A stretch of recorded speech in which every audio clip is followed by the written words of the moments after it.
love it. All right, guys, welcome to the live well here at Fish North, Georgia this Thursday night. Glad you guys could join us. Again, if you're watching at a later date, hey, we love you too. Make sure you follow Fish North, Georgia on all our social media platforms. And again, while you're here, if you ain't subscribed, subscribe.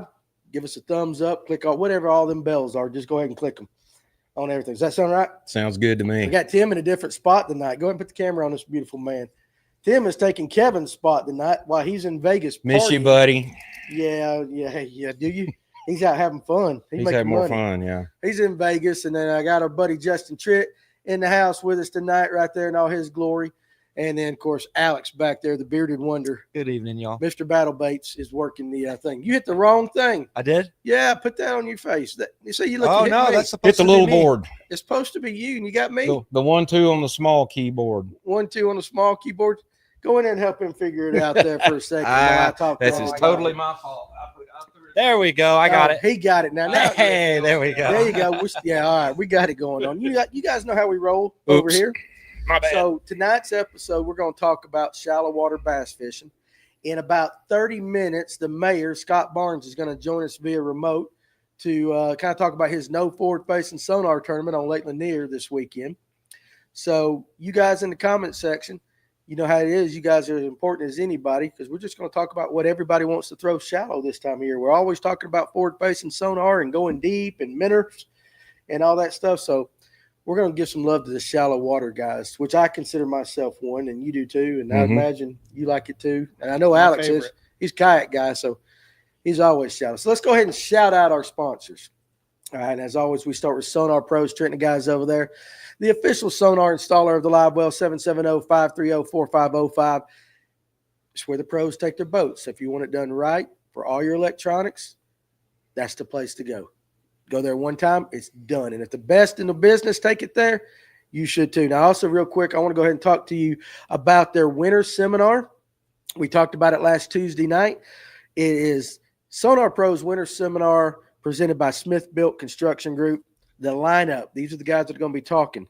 Patrick Walters, Drew Cook, Drew Benton, Austin Felix, Buddy Gross, and Trent Palmer himself. They're going to be doing about 30-minute, I believe, sessions apiece, covering a variety of topics. And, you know, it's free for high school anglers and college anglers. Now, if you're an adult and you want to go, it's $20. There's only 375 spots. So you want to go ahead and sign up. If you go to sonarpros.com and click on the winter registration right there, you can go ahead and sign up. And you better go ahead and do it now so you got a spot. Going to be a lot of us old farts over there. I want to see all these pros. I want to go talk to Cook and all them. So go ahead and reserve your spot. There's going to be giveaways, all kinds of stuff from 12 to 5 at Forsyth County High School. And that's on February 2nd. Okay. They're going to give away like Lowrance HDS Pro 10 and Active Target, a lot of other things, Sonar Pro harnesses and all that. So it's going to be a great event. And as a sponsor, we appreciate Sonar Pros. Love Trent, great guy. But he's doing this to help you guys, especially the high school and college anglers. If you know one, tell them about it and get their butts signed up. So appreciate Sonar Pros and the guy. And then we got Lipsticker Fishing, Kevin Underwood. You guys see it all the time. Megalodon spotted bass, probably one of the most consistent big fish anglers I know, especially for spots on Lake Lanier. He catches them largemouth too. But he's got this Patreon live on the water where he's teaching you, showing you every single thing that he does.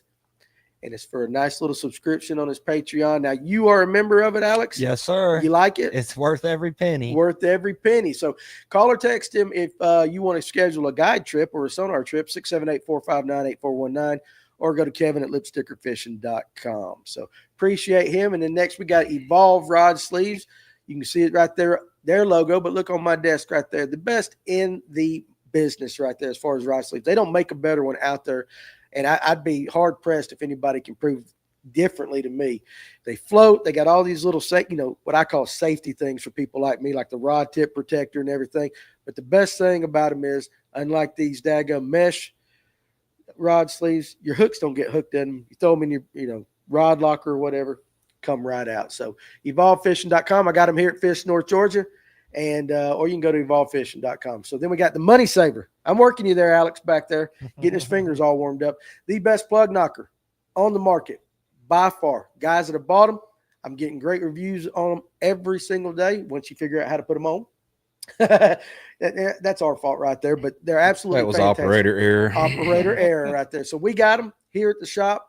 And I'm going to be getting some more in. I'm just about sold out of all the ones I got. So that just tells you people are out there using them. And you want to get your plug back, you better have a Money Saver Lure Retriever on it. And then we got our buddy, the legend, Bill Payne. If you're on Lake Allatoona, this is the guy you want to go out with. 706-280-2305. He does sonar trips. He'll take you just fun fishing, whatever you want to do. And he's a legend. He knows everything. Now, he also does in-season smallmouth trips. And he can do other lakes, I guess, occasionally if you really want him to get If on you just Lanier. want to go, yeah. Yeah.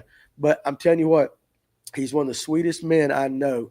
And daggum, he is a legend. He knows it. So Bill Payne, 706-280-2305. And then we got the up-and-comer, the young blood, Brooks Anderson Fishing. Now, what I like about Brooks is he really caters what he wants to do. He'll take us old guys out, but he really loves the high school level and the college level angler, and he will help them get their careers, get them jump-started, and show them how to do it the right way. And, of course, if you want to know anything about spotted bass on Lanier, he'll teach you the behaviors, what to throw, when to throw, and most importantly, why. So go to Brooks Anderson Fishing and also follow him on YouTube. He's got a hell of a daggum channel. So we'll do that. And go ahead and put the widescreen on for our buddies behind us. Turner Tire right there, 706-253-3339 in Jasper, Georgia. Brock, great guy. It's a great family business. Tires, alignments. I think they do brakes. I ain't 100% sure, but if they ought to, they're that good at all the other stuff. So give them a shout. And all these sponsors, tell them you heard about them on Fish North Georgia. That helps us out and lets them know we're doing our job. So let's check out the comment section. Tony Collum, hey, what's up, Tony? Fred Ashcraft, oh boy, got him out back into the front seat tonight. Talking about you, I guess think. so. No, he's talking about you. So John Alder, Nick B, Jeremiah, Jerry. Now that's just okay. Look, I love it when we get new names. Now, buddy, I appreciate you more than you know, but I'm probably going to butcher your last name. So let me know if I say it correctly in the comment section. Jerry Catula? That sound about Sounds right? right to me. I think you did good. Looks good. Buddy, I appreciate it. We're just a bunch of heathens that like to talk about fishing and helping you guys catch more fish. Where are you from, Jerry? Put that in the comments. Yeah, so what's going on, everybody? He is flying through them all. So there you go. William Starr, Luke Turner, Doug Phillips, Hugo Dangle, James Archer, all you get them. And all you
back?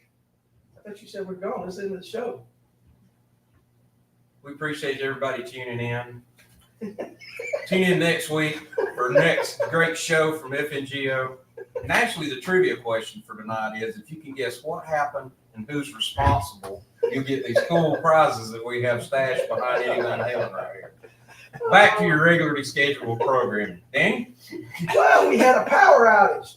So, and I'm going to go ahead and give you the answer to the trivia question. This old ass building, every single thing is on one. Tony says it's low audio, so. No, sounds good. I got it up on So, here. yeah, okay, so anyway, and Craven Moorhead, you ain't getting me tonight, dog. But anyway, this whole building, every single receptacle is on one 20-amp circuit. Pay the damn bill, Danny. And what I did was I plugged up a little heater back there, and it kicked the breaker. So there's the answer. So can you guys hear me? We want to make sure everybody can hear me right there. We think everything's fine. It ain't on mute. You guys are so important. I can hear Alex fine. Danny and Tim low to no audio. Let's try to see if we can do this. I'm gonna take a step out for just a second. See if both mic buttons are red. Yep. Unplug. Let's see. Now talk to him, see if that works. Can you guys hear me now? Yeah, how about now, guys? Yeah, crank the volume up too. Yeah. Somebody give me You let us some. know. And you listen, this is one of the things when you do a live show, Absolutely. shit can happen. We turn the heater off. No We're freezing change. for you guys. I can hear you guys just fine. We hear just fine. Yeah, Dave Aldridge says it. So Tony, check it out. Everybody else says they can hear us. So don't know what it is.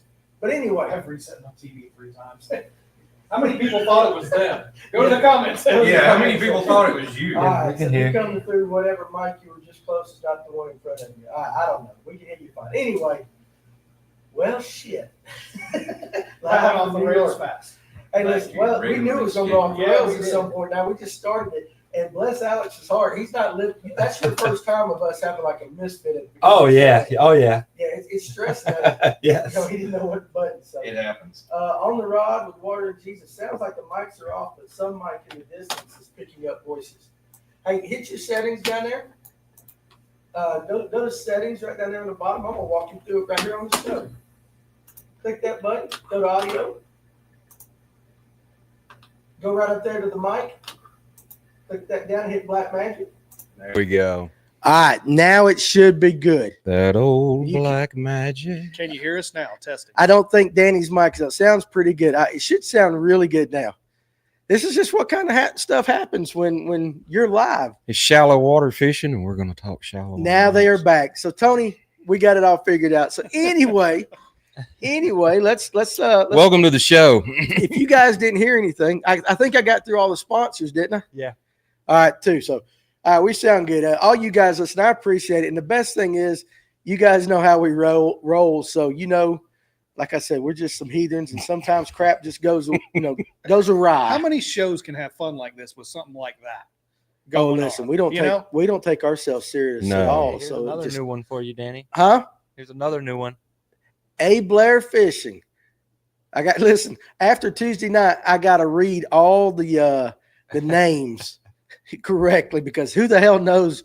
Because like I said, we had Willie Stroker on the other night and Craven Moorhead and all them guys. So There's another one in here. I saw him already. if you're new to the channel, there's your Pepsi up for you right there. So there's Hey, Craven. there he He's is. back. And drop a comment in there saying you're new.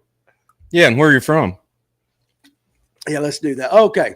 I'm about to put my Copenhagen in, and we're going to roll with it. So pop bassing in the South.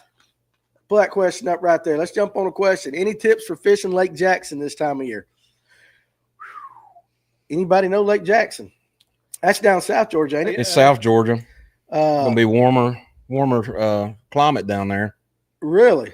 Well, South Georgia. Is it a shout? But it's got to be. It ain't going to be a lake like Lanier. I don't think it's like a big deep reservoir. Uh, No. Ta- Are we talking Lake Jackson down outside of McDonough? I bet you that's what he's talking about. So, tactical. So I fished it a couple times. It's Okay. I didn't like fishing it. Okay. What did you try to do while you were down there? Oh, I mostly fished it in the summertime, so I was up beating the banks. But Oh. I didn't have much luck on Jackson. It's probably a wintertime lake, so there you go. I Could would be. say It's muddy. It Well, was I muddy like almost dirty every water. time I was there. now you say muddy or stained. Muddy. Okay, so like just chocolate Yeah. milk. Not like You the, hear the then. exaggerated lakes that are Yeah. chocolate milk, but it was muddy. okay. Well, if any of you guys in the I'm comment new. section, what's that? South Carolina. Tactical Fishing Company. I'm new South Carolina. Well, buddy, I appreciate it. We like I said, we hope to keep you guys here and we have a lot of fun. Sean the Bass Wizard was new last week and he's returning. That's right, buddy. Hey, listen, we love all you guys. So Michael Geiger, like my Pepsis, and I'm from Otto, North Carolina. I'm a Coke guy, except for when it comes to the diet drinks. Pepsi Zero tastes more to me like actual Pepsi than Coke Zero does to Coke. So there we go. We got a lot of them. I pronounced his name correct too. From Lake Murray, South Carolina, Jerry Catula. Appreciate you joining us tonight. Let's see. We got a couple more. We want to Nia. I don't know. Muai. He said that's a hard lake. So Yeah. Must be talking about Jackson. yeah. So Curtery Goodwin, new to the channel, new to Lanier. But I hear you're the man. Is there an all-time bait for Lanier? Well, I don't know who the hell told you I'm the man. First part of your question, I don't know about. yeah. So It's questionable. I will say this: all-time bait for Lanier. If I had to throw one thing year-round, and that was the only thing I ever got to throw for the rest of my life on Lanier, I'd throw a shaky head. It'd be a fluke for me. A fluke? I'd throw a shaky head. What about you? I'm with you, shaky head. Hey, put that camera on somebody else and put my dip in. Yeah. Well, okay. There we I go. was reaching for a button. Was you reaching I'm for- so used to being back there. I was- Muddy Waters Fun says Ron Swinford like that. So Sean the Bass Wizard's from Atlanta. He's living in Marietta, man. I love it. How about this? Jimmy Dixon, first live from Eastern North Carolina. I'm telling you what. I'm liking all this stuff we're getting from the Carolinas. Hey, North Carolina's Oh, in the yeah. house. That's Glad it. you guys are able to watch TV. Hope everyone's getting better up there. 'Cause I know that was just what a shit. shame that has It been. is. It is. And I tell you what, our government, God, they piss What me a off with that shame. crap. I'm Yeah. serious. No offense to the people in California. they've should got help- their own problem out Should help there. them too. But I'm telling you what, I think what happened in North Carolina, the stuff in California was preventable Why are we It getting was more preventable. coverage for California than we did the Carolinas? because it's a news cycle, man. That's just the way it is. What's hot for a week, and then the next story pops up, and the next story pops up. That's just what I think. Plus all them Hollywood people out there. So what's up, Bronson? Appreciate you, buddy, showing up. Bass Beetle says a shad wrap is great on Jackson and a glide bait. So there you See, go. I didn't have much luck with a glide bait down there because I love fishing that. But hell, Yeah. it was money. You think that could have been it? Should have been throwing Ron Swinford's black and chartreuse crankbait. Yeah, that's sweet though. So anyway, all right. So all you guys that are new, hey, we appreciate it. We love that you guys are here. So let's get to talking. So with all the talk going on, and Scott Barnes is going to be here in about 10 more minutes since we daggum messed up so much. But he's going to talk about his no forward facing sonar tournament. And I thought since we're taking the sonars off of in his tournament, a lot of guys are going to go shallow. A lot of guys are going to be beating the banks, going back to what is fishing. Now, there's still going to be guys that are going to fish deep. Yeah. Jason Johnson was fishing deep before, this forward facing got big and all that, so it can be done. But a lot of guys are going to be going shallow. So, Tim, since this is the first time you've been on this side in quite a while, Correct. I'm going to ask you right now, what would you be doing? I know you fish a lot of different waters. You fish Allatoona, but you're always out towards Rome and all that Mhm. stuff. Over in the swamp. In the swamp. What's a swamp guy throwing this time of year? You don't have to change your tactics very much. You can still hit structure. You can still cover water. I'll cover water with a moving bait, maybe a Spro Little John, something like that in between targets, and still pick apart a target with a worm or a jig. You just don't change nothing. You really don't have to change much. If those fish move out, they don't have deep water really to run through or run to like on these big lakes where they're to go way deep. Their deep's the little ditch. Yeah, It runs that makes out in the sense. middle. Yeah. So they don't have anywhere to go. They're used to living in it, and the sun usually warms that dirty water up pretty quick, so they'll get up there in sun. They'll get out there in sun.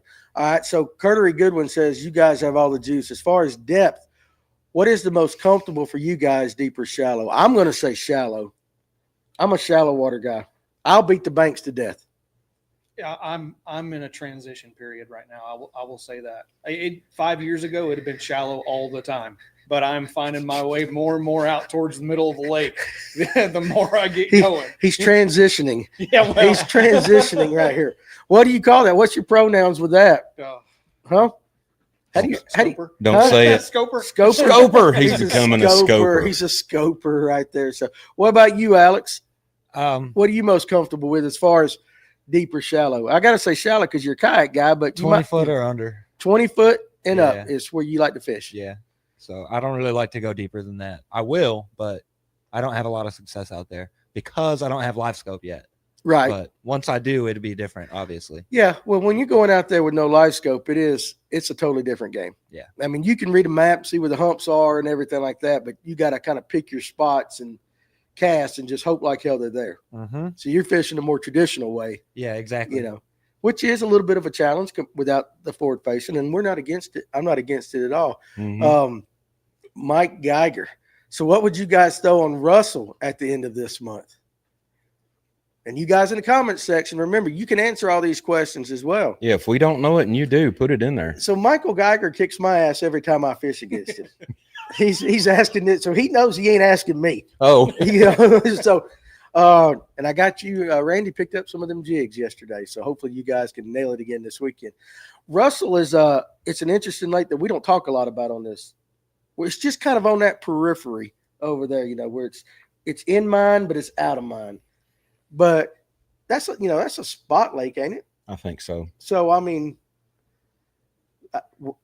what you do on Lanier? Standard spot tactics. I mean, they roam in packs. Yeah, Geiger. Hell, I'm going to ask you that question. What would you throw on Russell at the end of this month? Actually, what would you throw on Lanier? Not this Saturday, but the following Saturday. So after you and Randy fish this tournament, I told Randy, I said, give me a call, give me some juice right there. So, Cody Campbell. And if we miss your question, make sure you type it again. We'll try to get all of them right there. When cranking rock, is there a certain type of rock you guys prefer, like chunk rock, pea gravel, etc.? I'm a chunk rock guy. Yeah, the bigger the better for me. Yeah. I like the big stuff. You're transitioning and you like the big stuff. The bigger the better. Well, if you've got all that together, I mean, most of the time they're going to congregate on those bigger rocks. That's just my experience. If you don't have it, it's just a little chunky or a little pea gravel bank. I mean, they're going to find something they like out there. Yeah, I think. Set. Maybe where it's one projected point or a little niche in it. What about, Allatoona ain't nothing but chunk rock, ain't it? Yeah, it's pretty much all the way around You ain't with got some no big rock in choice. the middle. Yeah, you'll learn how to fish it fast. No doubt. Ron says those ditches in the shallow lakes can be worth hitting 25 or so until you find them. Ron knows what's up. He's from the same neck of the woods. Yeah, that's over there by Weiss and Rome, Georgia, and all that muddy water. We grew up skinny water, muddy water. Dave Aldridge says a swim bait. So I'm going to guess that he's talking about Jackson or he's talking about Russell. And Dave, put it in the comment section. I'm going to guess he's talking about Russell. I think so. Swim bait is on Russell. John Aldridge. And listen, I love this guy right here, but 10 foot and less is my comfort zone year round. I will tell you this. I'm not going to tell you the lake he fishes. Those that know him know. Right. But that joker right there he is in some of the most shallow water year round. If there's a monster in skinny water, John will find it. Year round. And he's going to be throwing a big swim bait, something like that. Mm-hmm. He definitely dedicates to the big swim bait, and that's what he's going to do. Let's see. Keeping it real, keeping it Villarreal. I hope that's right there towards the top. Tuning in from Loganville, Georgia. You over there by Hard Labor. Hard Labor. And they got a Taco Bell that, according to the Chili Cheese Burrito website, still sells the chili cheese burrito. Cheese burrito. There's only like 2 or 3 in Georgia. Yeah. That's the stupidest thing Taco Bell ever did. Hell, we can go get us some damn cheese fries. Danny loves chili cheese burritos, by the way. If you find any of those Taco Bells, Adair's, shoot him a line so if he's ever traveling, he's got a destination. He plot out his course based on plot out cheese his course. burritos. I pull out the website. It's got every one of them because when people didn't go, know they there was can. a chili cheese burrito website. Yes. That's how much of a delicacy it is. Only the finer Taco Bells evidently serve this. Adairsville, Georgia. still serves the chili cheese burrito. I got to remember when I I come buy through there 10 to at a get you time one. when I go there. I eat 4 of them and I freeze the other or put them in the refrigerator for tomorrow. Is there a website for the KFCs that still have the buffet? Are there still any of those around? You got to get closer. Are there KFC buffets? Remember the KFC buffets? Yeah, Are there still any of those around? Is who there the a hell's website to it- track those? Who the hell's eating KFC? You missed the buffets, apparently. No, I like KFC. Yeah. I like KFC. All right, scroll back up. We missed a couple of questions up there. So, but yeah, Mike Geiger. So Dave Aldridge is familiar with that lake, and he says swim bait. So that makes sense with the Yeah. He spots said over there. Russell. War Eagle, the best. I still got to figure out who you are. I still appreciate that card. He sent me a card. It was a very, Did he? or he, I assume it's a he, very sweet card, but he didn't put a name on it. And I got to figure out who he Got is. you guessing. That Got may be me a trivia guessing. question. Clark's Hill Open will be one shallow or deep next week. Okay, it's going to be cold as hell next week. It's me deep. I don't know. Look at what Brooks Anderson is posting. Mike Geiger and Michael Geiger. Dude, I'm so sorry right there. Michael Geiger's the one that kicks my ass. This is a different Mike Geiger. What's the odds of me bumping into 2 Mike Geigers? So sorry about that. Brooks Anderson and them are posting big spots on Lanier shallow. They're up there in the sun, getting warm. Hell, you ain't getting warm nowhere right now. Though. I mean, That's the best they can do. Like shit, That's the best they can do is get up I've been there. telling my wife I've had shrinkage for like 3 weeks straight now. It's like it's cold outside. It's not me, it's the weather. I'm just Right. trying to make Alex feel uncomfortable back there. I told you I was going to no penis talk tonight. I had to throw that one in there. All right, so eat bait on Jackson right now. What bait are they eating on Jackson right now? I don't even know what kind of bait. Do you know? That's didn't somebody answer that question? Hell, I don't know. Somebody I'm just was in in the there talking comments. about fishing Jackson. Best baits on Jackson, right? Yeah, Best he baits really on wants to know Jackson best right now. baits on Okay, Jackson. we'll figure it out when we get down into it. There's a couple of questions right there. It's a above you. jig. A jig, yeah. Going up. Let's see. Now, okay, now you can go down one. Jerry Catula. Never fished jigs much, trying now and struggling. Any tips?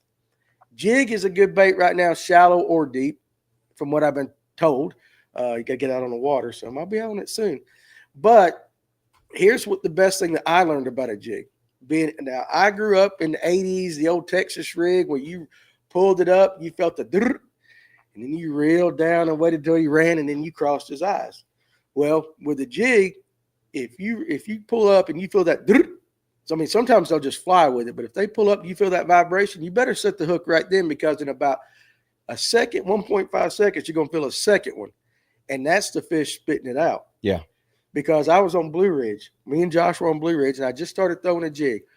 And it'd go, drrr, and I'd do the reel down thing, and I'd feel that second one, and I'd set the hook and just miss them. And I talked to That Ronnie. jig go flying past your Dude, face. I was like, Oh, yeah. that's the tip I got now. And I also slowed down. I don't think you can go too slow with a jig, but I do think you can go too fast. Yeah. For most part. I tend to drag them instead of hop them. Mm-hmm. Yeah, you got, dragging. That's Get it just tight and just pull your rod slowly along and then stop. yeah, you'll feel it. But I mean, if you feel that first, boom, you better cross his eyes right Yeah, then if it thumps, swing. because you're going to miss it. And also, I will say this too: make sure you got the right rod set up. What do you throw your jigs on? 7.7 heavy. 7.7 heavy. So you like the heavy? What about you? 7.3 to 7.6 heavy. But you're going heavy. Yeah. Alex, I might as well ask you, what do you throw your jigs on? Mine's a 7.3 medium heavy fast. Okay, mine's a medium heavy fast, but make sure you got the right line and just a good sense of route. Another thing too is a lot of guys on jigs like to go with a faster gear ratio because once you throw it out there and it hits the water, catching up with that slack.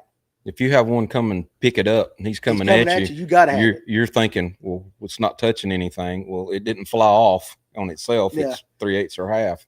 Yeah, So swing. Hook sets are free. that's right. Keeping contact with the jig is pretty important. So if you're not feeling anything, he has probably got it in his mouth coming to you. He just got it on the fall. They'll do that with a wobblehead bad Yeah, because they're chasing it. They'll scoop it up and keep swimming to you. right. So that's and again, I'm not an expert on jig fishing, and I'm still learning it because that's one. I mean, hell, I tie the dang things. I don't fish them. I'm always like, today I'm going to commit to the jig, and after about 15 or 20 casts, I got to shake each head in my hands. Right. I just get frustrated with it, Hey, it works. and I don't like half-ounce jigs because I feel like I'm just dragging the bottom. But I know it's muddying up a big trail. That's what I feel like. I'm I'm a 3/8 guy. But, you know, if you think about it this way, really, what the hell, how much difference really is between a 3/8 and a half? It feels like a ton, but weight-wise, it's really minuscule. You're putting a good solid chunk of plastic on the back of it. You're creating negative buoyancy, so you're taking away from the weight. Yeah. I go heavy. Yeah, okay. Like a wobble head, I'll throw 3/4 ounce all day. I get what you're saying. 3/4. All day. Sometimes- One, if you can find more. it. If you can find a good one, yeah. All right, so NGBO, Danny, what's the biggest bass you have caught out of Yahula Reservoir? 687.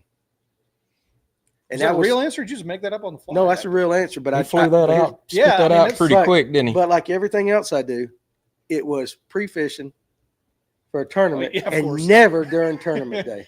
The tournament was Now, 2-pounders all day. Ryan, and he's got the pictures. He caught back when the lake first opened, when all the brush was still sticking up, and that's a shallow water lake. He's got several over 10 pounds. There's some big fish in there still. The biggest one I've seen in a tournament I fished, Jonathan Bowen caught a 9.9, I think, which was funny because Yahula's like hickory log, dinkery log. So everybody comes to the scales with 5 fish that weigh 5.62 pounds. So everybody had that day. And here comes Jonathan, and he's got 4 fish for like 3.2 pounds, and he's got this behemoth. And that girl was 9.9. He caught it like first thing in the morning. It ain't but like 100-acre lake. You could hear that scream from here down to Marietta. And when you hear somebody scream on Yahula, you're like, shit. Yeah. I just lost this tournament. On the water with Rod and Jesus. Anybody throwing glides up shallow right now or sticking to the crankbaits? I'm not a glide guy fisherman. I'm throwing crankbaits. Yeah, I'd be throwing a crank. I'm not to say I'm not going to try the glide because I love throwing it, and there's nothing like a glide bite. But this winter, I haven't had much luck on the glide bite. I don't know if I'm just losing confidence in it and trying to fish the minnow more and not working it like I should. But I'm just love now the glide starting bite. to explore the glide baits. I've got some, but I'll tinker with them from now on. But again, that's a bait I have no confidence in, but I don't throw it enough. You Right. got to commit and learn on that thing, right? I'm gonna have to just put some on one day, go out there and leave that on the deck if you and don't let it have any happen. confidence in it, go pick up an ABS trick shad. That new trick shad Duke has got. That thing is phenomenal. I'm gonna throw that burrito. Have you thrown this burrito yet? That soft body bait? Yeah. You like it? Mhm. I got them on the shelf, and I look at them every day, and I'm like, one of these days. Bad thing about it is if you're a tournament fish, don't own a tackle shop because on that Friday, our inventory goes way down because and then I got to pay taxes on it right there. So Neil Scoggin says my boat tells me I fish way too shallow. I don't think you can go too shallow. And again, Michael Geiger. So Michael Geiger I fish against, but Mike Geiger, we appreciate you. I'm sorry I got you mixed up. I just see that and think, I don't know how much money I've given to that man, but Raising Cane for fried chicken. Raising Cane for fried I chicken. still haven't been to it. It's been there, 6 months now, 6 or 8 months now. I'm not a I've huge still not been to it. I'm not a huge fried chicken guy except like Bojangles and then the wings that Kevin bring. Yeah. I like fried chicken. I just don't eat it a lot. Now we're back to the best baits on Jackson right now. Jackson's a hot topic tonight. Well, that's how we started it off, and we're that He far must have a behind. tournament there this Saturday. back up. We went back up. No, he went back up. We're trying to catch up. Oh, we're back up. Okay. Guys probably 20 foot down and already having a whole other damn conversation, So We'll be back to you gentlemen shortly. John Aldred Fishing, glides and wake baits tied on now. Just target laydowns and stick ups on large flats. And I'm telling you, when it comes to that kind of bait, John knows. And you need to follow him. He's got a new YouTube channel too. Go give him a follow right there, as well as Tim. You got a YouTube channel? Alex, you got a YouTube channel? You're a TikTok guy. No, I'm TikTok, but with it probably getting shut down, I've been doing a lot of YouTube stuff. It ain't getting shut down. It ain't getting shut It's a down. conspiracy. Yeah, hell, it might. So Let's not go Ron down that rabbit Swinford, hole. yeah, we can talk conspiracy tonight. This time of year, DT6 shallow, rock crawler deep, flip a jig and cover, and a shaky head pretty much any place in the South right now. And that really is true for shallow water guys. DT6 and a rock, it is that balsa, so it is a little bit shallower. You can go to a DT8 if you want to kind of get down, or DT10 a little bit more. I'm a rock crawler guy. I love Spro's rock crawler. I don't think there's a better crankbait, and it's probably the only crankbait that I really have confidence in. Is rock crawler? Hell yeah, I can see that. I've caught some fish. The with rock crawler or the little John, depending on if you want the big wide wobble or the top wobble. Yeah, and you can't go wrong either way. Like my own women, I like a wide wobble. My Amen. wife better not be watching this because she's gonna say, "What are you saying, Danny?" No, I'm just playing baby, so like that. Sean the Bass Wizard. I say Google your local crayfish species, mimic most common colors, if not biting, downsize, and get finesse. And that is true. Also, trap your crawfish. There's no better way to find out what Yeah, color. Who they talked are. about that the other Somebody night? had well, Somebody years mentioned ago. it. Somebody made a video about how they're so successful in tournaments, and they'll go out and lay one out like a couple days or a week before, and the next morning they'll go pick it up, and that's what they tie on. Jonathan Farmer, 2 weeks ago when he was on, he will go fishing somewhere. Mhm. He will lay out a crawfish trap, bait it up, and then he'll go fish the rest of the day. And then he'll come back and he will pull up those See what crawfish, they're looking like. see what they're looking like. So that's a very good tip. Yeah, because there's For like sure. there's 100 species, I think, in Georgia, and depending on what lake, pH, there's a whole plethora of factors that go into what color those critters are. That's a big ass word right there, plethora. Yeah, Ain't I can't big, spell but- it. I can say a lot of stuff I can't spell, but It's only like Right. 8 It ain't 8 letters, but it sounds important. Scott's having trouble getting on.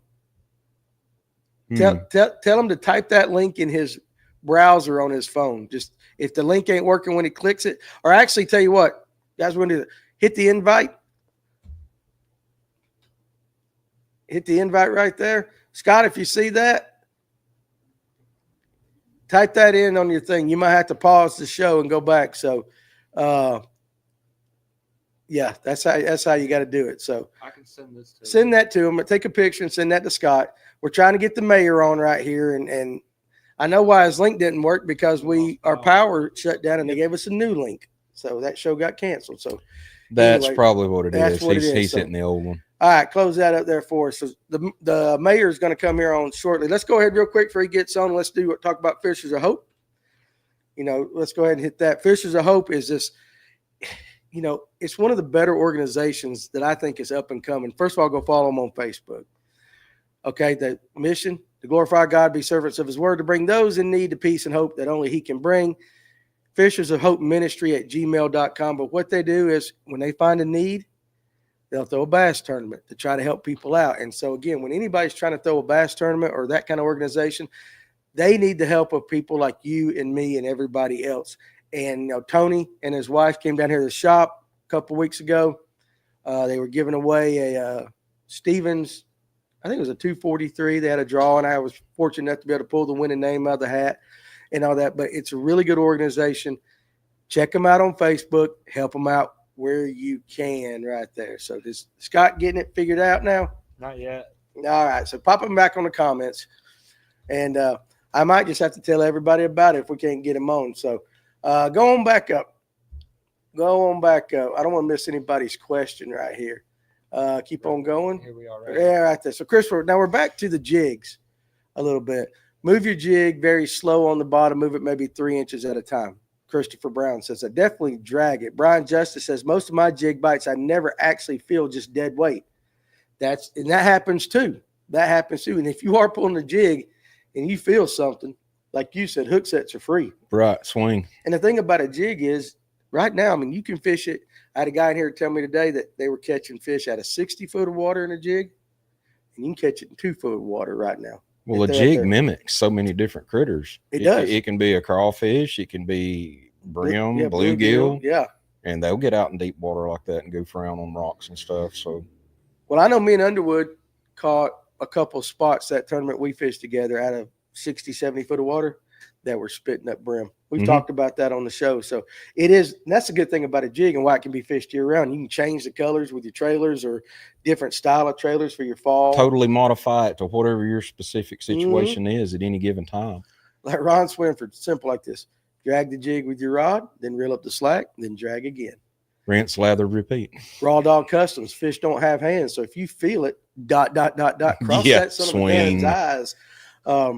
10-pound line with a finesse jig is money, KJ say. So I like to go lighter. A lot of guys throw 17-pound. What pound test line you throw on your On a jig? normal size jig, 20 pound. You throw 20? Yeah. You throw 20? You throw what? 17 sometimes, mostly 20. Boys, I throw 12-pound Seagar in VizX.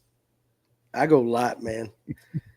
Is it not snap You on throwing the hard hook finesse set? jigs? No. Huh? Are you throwing finesse Shit, jigs? no, I'm throwing the jigs out You're there. throwing a medium heavy rod though, right? Yeah. Okay. Yeah, I'm he's not got throwing he's heavy. got more shock absorbing. Right. So there you Well, go. letting VizX is pretty shock absorbing by itself. Yeah. It is. So there you go. Let's see, Jerry Catula, just hearing your comments, man. I've been missing them. Thanks. So absolutely glad we could help. Hopefully, Al McCullough, happiest New Year's, fellas. Cheryl Ladd. Oh, that's Big Al. All right. So listen, he normally hits us on Facebook. So that's his hot lady of the '80s, Cheryl Ladd. I'm down with that, Big Al. What about you? You're probably too damn young to remember Cheryl Ladd. What about you, Alex? I don't know who that is. Yeah. You don't know who Cheryl Ladd is? No, I'll Google it real quick. You guys they need to Google that one. Listen, It'll get quiet in here in just Listen, a minute. They'll be both playing on the again, phone. I might know who she is. again, a teenage boy's dream back in the '80s. Absolutely. I didn't date her as much as I did Kathy Ireland, though. Right. If you get my Yeah. you get my drift right there. So I always dug Elvira. you dug Elvira, Mistress Yeah. of the Dark. Oh yeah, I have- okay. You Yeah. know Cheryl Ladd now? Yeah, Yeah, she's hot. yeah. That's oh, a good yeah. choice, Al. Or she was hot. I mean, she ain't too She bad may now. still be. I have about not to seen look a for picture that. of her now. But Elvira, I mean, Yeah. from the neck down, There's a little kink there. From Sorry. from the neck down. Oh, I had a big poster of Elvira on the wall. I had one of Daisy Duke. I'm sure Al probably did too, because he and I are like right there together Yeah. on these things. Get I the- even got the little store down the road to give me like the life size Elvira after they took the display down one No, time. I you come didn't. trucking home with that bad boy. Yeah. really. Oh yeah. Let me tell you something. Though. The good thing about Elvira was she came on late after mom and dad were asleep. Hey, listen. And she's naturally a redhead. Cassandra listen, Peterson is her I real couldn't name. even tell Not you. that I know all this. I should say this. I do know the difference, but I probably, if I was being serious, I didn't pay attention to her hair. No, not in her stage get up. Yeah, that's right. So you remember what I said about things I liked Right? earlier? Yeah. Now you know. Uh-huh. Now you know. So The truth be told. solid fish out of Yahula. The otters have been hell up there lately. Now see, I ain't never seen an otter up at Yahula, and them things will absolutely damage the hell out of a body of water. Mhm. I think they got muskrats out there. At, Can you shoot them things legally? I don't know. I'm sure there's regulation on Supposed them. to, because if you got a pond on your property, they'll get in there. Your private pond and all that, but like up here on the river, Emaclola Creek, Yeah. in the good holes, there's otters. And now you're on a wildlife management area. Oh no, here they come. Where we at? Don't read that comment. Which No, one? that one. He just moused. Yeah. It. Don't even. I got you there. What Ben said. Yeah, what Ben said. You ain't getting me I tonight. didn't even pay attention to the name. I read the comment. I'm like, You ain't getting me tonight. That's true. We'll just call him Ben. Jerry Conkrite says, I'm throwing big soft, going up. Go up a little bit right there. Yeah, pull that one up. I'm throwing big soft baits and glide baits all winter long looking for that big girl. That's my kind of fishing Solid right there. plan. Solid plan. You'll find her. She's Yeah. out there. So yeah, so there he goes. There's the boom, Big Al. He's back on his real name right there, Cheryl Ladd. So yeah, absolutely. We agree with you on that one. So all right. When I click the link, it gives me error 404, nothing here. Well, I don't know anything else to do unless you try it on your computer.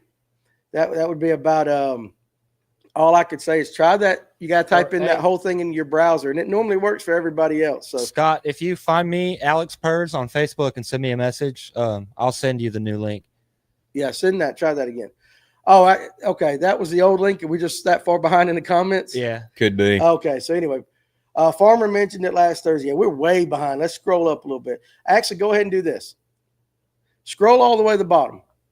If we missed your comment or your question, throw it back up. Throw it back up. Tim was sending me a thing. I never got it. There you go. Never got a new link. So what's the best jig combo right now?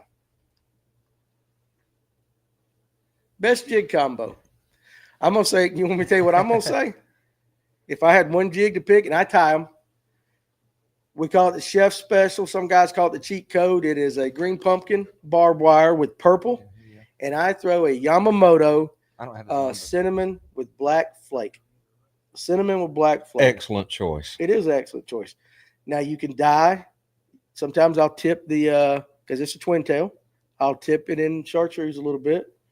But I find if you're going to throw a jig on a clear body of water, it's got to be purple. Has to be purple. Yeah. Has to have Green some pumpkin purple. purple. That's Huh? that's my color. Green pumpkin purple. Green pumpkin Green purple. pumpkin purple's All not right, you bad. got that? We can pull it off. So he's typing. We're trying to get the mayor on. And as great as the mayor is, he is evidently technically challenged. I'm just kidding. That was our fault. I 100%. am. It's 100% our fault right there. So Yeah, we forgot to turn the heater off. yeah, so that's it. But anyway, but the best jig combo right now is the one you got confidence in. I will tell you this: Jonathan Farmer, for the most part, throws his Farmer special that we tie, but it is really a bland jig. It's green pumpkin, another shade of green pumpkin, and a little bit of. He designed a very versatile color. It is a very Kevin Miller, right there. Found my new lover at Fishers of Men and haven't been able to walk since. Oh. Good Lord. Hey, thanks for sharing, Kevin. Hope you're okay. He got me right there. So, good Lord. Pop Ron Swinford's coming up. I know Ron ain't going to try to get me at nothing right there. So, big baits are the way to catch a giant, but you better be ready to not get hit for a few trips. When you get the right conditions, you might catch a monster or two. I would say your big glide baits and stuff are probably not the most conducive for tournament fishing. No. You know, you got to get the numbers. No, that's That's trophy kicker hunting, fish. yeah. Like if you caught them well and you filled your live well by 9, maybe then go throw it in a tournament. Sure, yeah, you're going to You look for that kicker. Yeah. Yeah. You're looking to upgrade big because if you know bigs are being caught somewhere Yeah. to get you back in the money, but that's not one you throw all day during a tournament. So pull up gets him up there. He goes, so he might have one right above that. Let's see if he's got one right above that. Nope. Okay, so I would say a million, no jig with a double tail grub. He meant to say mini. Mini jig. Mini jig. Okay, a mini jig, not million. Okay, I got it. I was trying to figure out what he was saying right there. Jason Jones, this is a good tip for all you guys. If you're going to be dropping traps, like we talked about earlier, to catch crawfish, I would like to add that dropping traps in various parts of your lake, that's going to be a little more advantageous because due to the fact that they can change colors in different parts of the lake at different times. Yeah, so it'll be a different species that's living somewhere up in the Right, creek just that's not out in the main rocks. Yeah, so there you go. So, Tony Hall, you stay still right there because we'll come back to you when we get back to the comment section. And again, if I missed them, any of your questions, type it in. But we have the mayor with us right now, Scott Barnes. Let's see if we can add him to the stage. There he is. Can you hear us, Scott? I can hear you, and I was struggling, man. But at the end of the day, I never got the new link. And so when he sent it through Messenger and I clicked on it, that link worked no problem. So we're good. We had some technical difficulties. It's my fault. It's been a night of technical difficulty. Yeah, It's my fault. I've been watching from the start, and it went totally dark and black. And I thought to myself, that's what Saturday's going to be, just like that. Blind. Totally dark can't and see black. anything. I got you. Yeah, this is these old buildings. We had a little power outage. But anyway, so I brought you on because I want to make sure we talk a little bit about your I always love having you on, but talk about your tournament. No forward-facing sonar this Saturday on Lanier. Kind of blends in with what we're talking about tonight, shallow water fishing. I know some guys are going to go deep, but what's your take on what's going to happen, especially with the possible weather? Man, so the weather's the big factor in this. We got 38 guys that have signed up, some phenomenal fishermen that are on that list, but with no forward-facing sonar, you're back to old school fishing and not being able to see anything, out in front of you. My take is just I'm going to stick with my confidence and kind of just stay shallow a little bit first thing in the morning and throwing crankbait and jig and worm and then kind of adapting from that. And if it's working, I'm going to stay with it. If not, I'm going to have to bounce out. I just hope that I don't get spun out because I don't have my forward facing sonar. So, because I absolutely love it. But I think with the weather coming in, it could definitely turn into a solid bite, a great bite. But what are the weights we're going to see with a comparison of using forward facing sonar and not using it? And that's what this whole thing is about. And there's going to be some strong guys that are out there that can do it deep and do it shallow. And prior to the forward facing sonar, we've got some of those teams that are in here that will definitely do good, man. And even the young guns are going to do good because they're that strong of fishermen. And I think we're all kind of just waiting to see how it's all going to shake out. Yeah, I think that's the one thing that always irritates the crap out of me when guys are talking about the young anglers, especially the Emils and the Brooks and the Paul Marks Jr. and any of those guys in that age group and down, where they say they're scopers. That's the only way they can catch fish. And I'm like, that's a crock of crap. These guys. I Yeah. always say Emil Wagner can catch a fish out of the Highway 53 out here in front of the shop. Right. But it will be interesting to see how, because you got some. Is Driscoll fishing it? He is. Yeah, so you got some guys that have been on Lanier for a long time now. I know Driscoll likes the forward facing stuff, but guys like him and you're not spring chicken or nothing. You've been fishing on that lake for quite a while. So, I believe somebody said in the comments on Tuesday night show we were talking about it. You caught what your personal best shallow this time of year. Today, on January 16th, I caught it with Ryan Hanks. Man, I want to say it was like 2017 or 18, but same kind of conditions, and a lot of luck went into that without a doubt. It was in 2 Mile Creek, Van's Tavern. We all went out. I took a right out of Van's Tavern, and there's an S turn with a buoy there, and threw a damn spinnerbait of all things, clicked it a couple times, and I'm like, hey, that's a pretty decent one. Get the net. And 10.5 pound largemouth that didn't even fight, man. Came up, big mouth, and you're like, holy cow, and just rolled over on her side, and he netted the fish. So very lucky with that. But What was honored to do catch it. you remember the water temp? It was probably around 52. So it was warmer a little bit then than it is this year, because I've been hearing water temps in like the 40s, mid 40s, and 48 to 44. I heard that today. I heard that today, about 48. Yeah. So I'm gonna ask you your plan. You going south or north? Oh, Or I'm mid going lake? south. I'm You going going south? south and doing the same thing we've been doing. Even prior to this event, we're not changing anything up. We've got like a milk run that we run, and we were fortunate enough the last couple of tournaments to have 20 pounds, and that's a good bag in any tournament, you think, but it really isn't when you're fishing with this group. So we're just going to go run rock early, 15 feet to the bank, throwing a crankbait, jig, and worm, run it for a couple of hours, and if we're progressing and making some progress, we're going to stay with it. And I've talked to a lot of guys that are not even going to touch the shallow bite and go deep. And with 2D sonar and what they used to do from a spoon to a Demiki, they're going to catch them without a doubt, man. It's going to be very interesting. Yeah, okay, now let me ask you this question, because Hugo Dangle's got up there in the comment section. Can you keep your waypoints in your tournament? Yes. The only thing we're eliminating is the forward facing sonar. You cannot use it. We did not have a cutoff. 360 is able to be used, side scan. So we're just trying to make it easy for a no forward facing sonar live, and we're ready to get out there and make that happen. Okay, I got that. And my next question is, what motivated you to throw this tournament? Allen's tournament, The 100%. tournament. And the people that requested it. At the end of the day, I'm just a guy that runs tournaments, and they wanted to do something, and we put it together early on. Had a lot of energy behind it, and felt like it wouldn't be an issue to kind of just take one of my permits and apply this tournament in January. I wanted it either in January and February, the colder months, because nothing with the timing that Allen had. I mean, being a tournament director myself, for a very small tournament, this has been let me say it's been a lot of work, right? But I can't imagine what Allen went through, and man, Lanier showed out that week, and Yeah, it did. you got to give him credit for doing what he did. But again, I'm all for forward facing sonar. I'm having this tournament because it's something different. Yeah, that's the thing.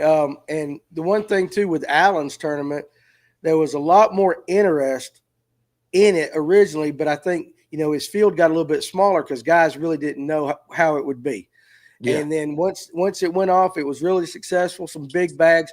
But you started hearing, well, it was during the spawn, and it just happened that it just seemed like all the spawning bass showed up that week on Lanier because they hadn't been there very much. But now your tournament's in January, so you probably going to get, I would say, a little more of a true test of the angler's abilities. Not that the anglers that were at Allen's were amazing, you know, some of the best, but they're not going to be on bed and like that. So it's going to be really interesting to see how it plays out with your tournament. Yeah, it really is, and I think the largemouth will play in this every January and February. Man, you start to see a lot of these things group up and show up a lot. You know, you can look through several Facebook posts over the last couple of days, and people reporting quite a bit of you know, activity with the largemouths. You know, so they're going to play a role, and the deep spots are going to be able to play a role, and Lanier's going to be able to show out. We got to find out who's going to find them and get lucky enough to win it. Okay, I got one more question for you. Well, I got a couple more, but this one, for somebody that's not familiar with how Allen's tournament ran, tell the people how you're going to be able to disconnect the live scope without them taking it off of the boat. Yeah, so we wanted to make this process very easy, and so the 38 people that signed up, which I still think, man, was a great turnout from the time I promoted it, and everybody did the things that they needed to do to pay the proper way. But we're gonna simply just take the cables from the back of the graph. We're gonna ask them to take them off, put them inside this jewelry bag, and when they do that, they'll cinch it up. And we have, excuse me, I think I lost it, but we have a special type of zip tie that has numbers on it, and they're all coded, and they're going to zip it up tight. It is the easiest way to do that, and I feel like everyone's trustworthy that's coming out and going to honor that. So that's how we're going to do it. Just make it easy for that. Simple enough. Hugh Jazz had that question over how do you prevent people from cheating in this kind of tournament, and that's one way. You're gonna lock up their transducers from the back of the graph and everything, but also too in Lanier. And I know cheating has been a big word everywhere in fishing, but really, you know, the guys and the reputations of the guys that are fishing with you because you fish with them all the time. So that does help a little bit too. Yeah, I know every single person that's on this list, every one of them. So that brings some confidence with that. You know, forget this tournament, just take any tournament. You know, there are polygraphs out there, and I could do that, but it takes away from the pot. And I feel that if everyone kind of agrees that we all know one another and don't feel that they're going to cheat, you know, we're going to have this event. And I feel pretty comfortable that no one's going to do that. All right, my last two questions for you.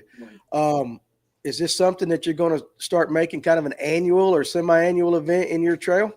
Yeah, I'm certainly thinking about it. Like to see how this all plans out with 38 boats. I don't see why not. I see, you know, mixing it up a little bit.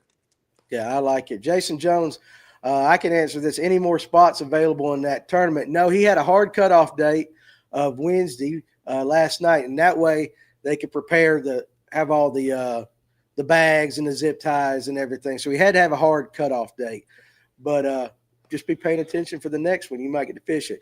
And my last question to you is, what time is the weigh-in so that any of the people that are in the area might is that Little Hall, right?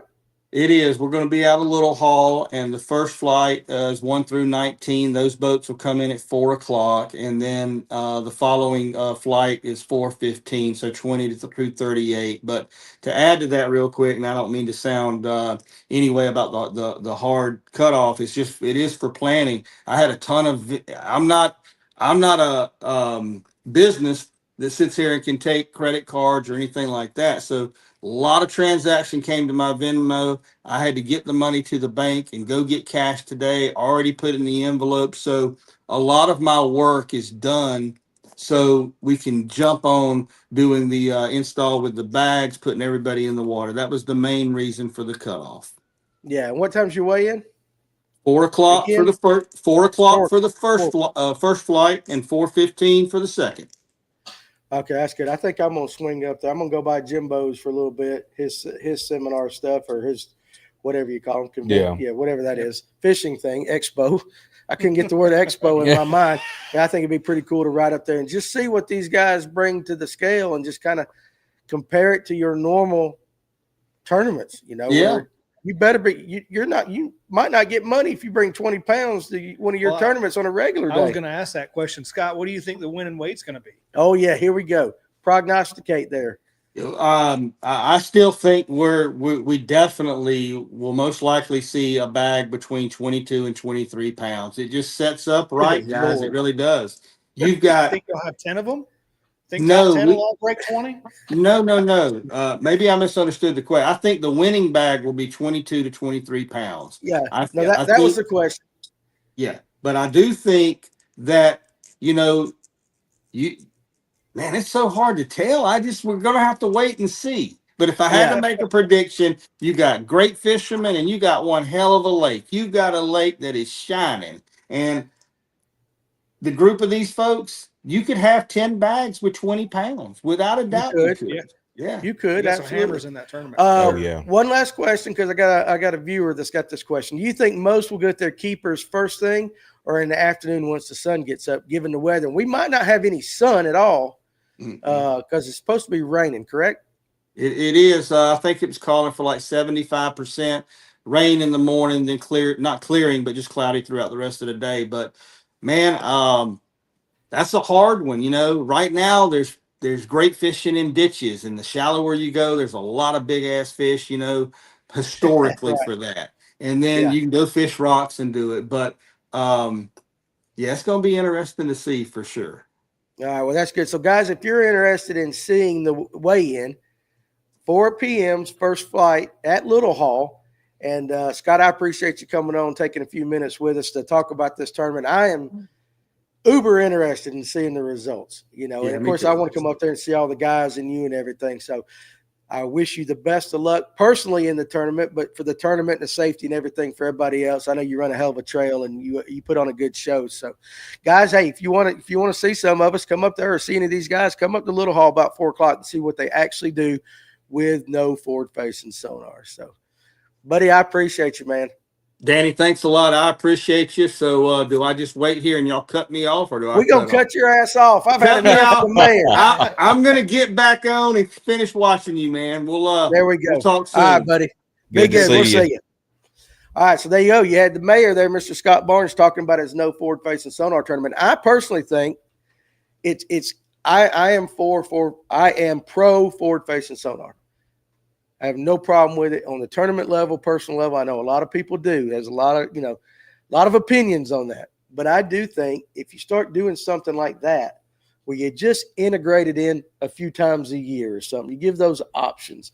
It makes it interesting to see what these guys. And I personally, I know some of the guys that are fishing it, and I know a lot of if your betting money will go on one of these old timers. I don't know where I would place a bet.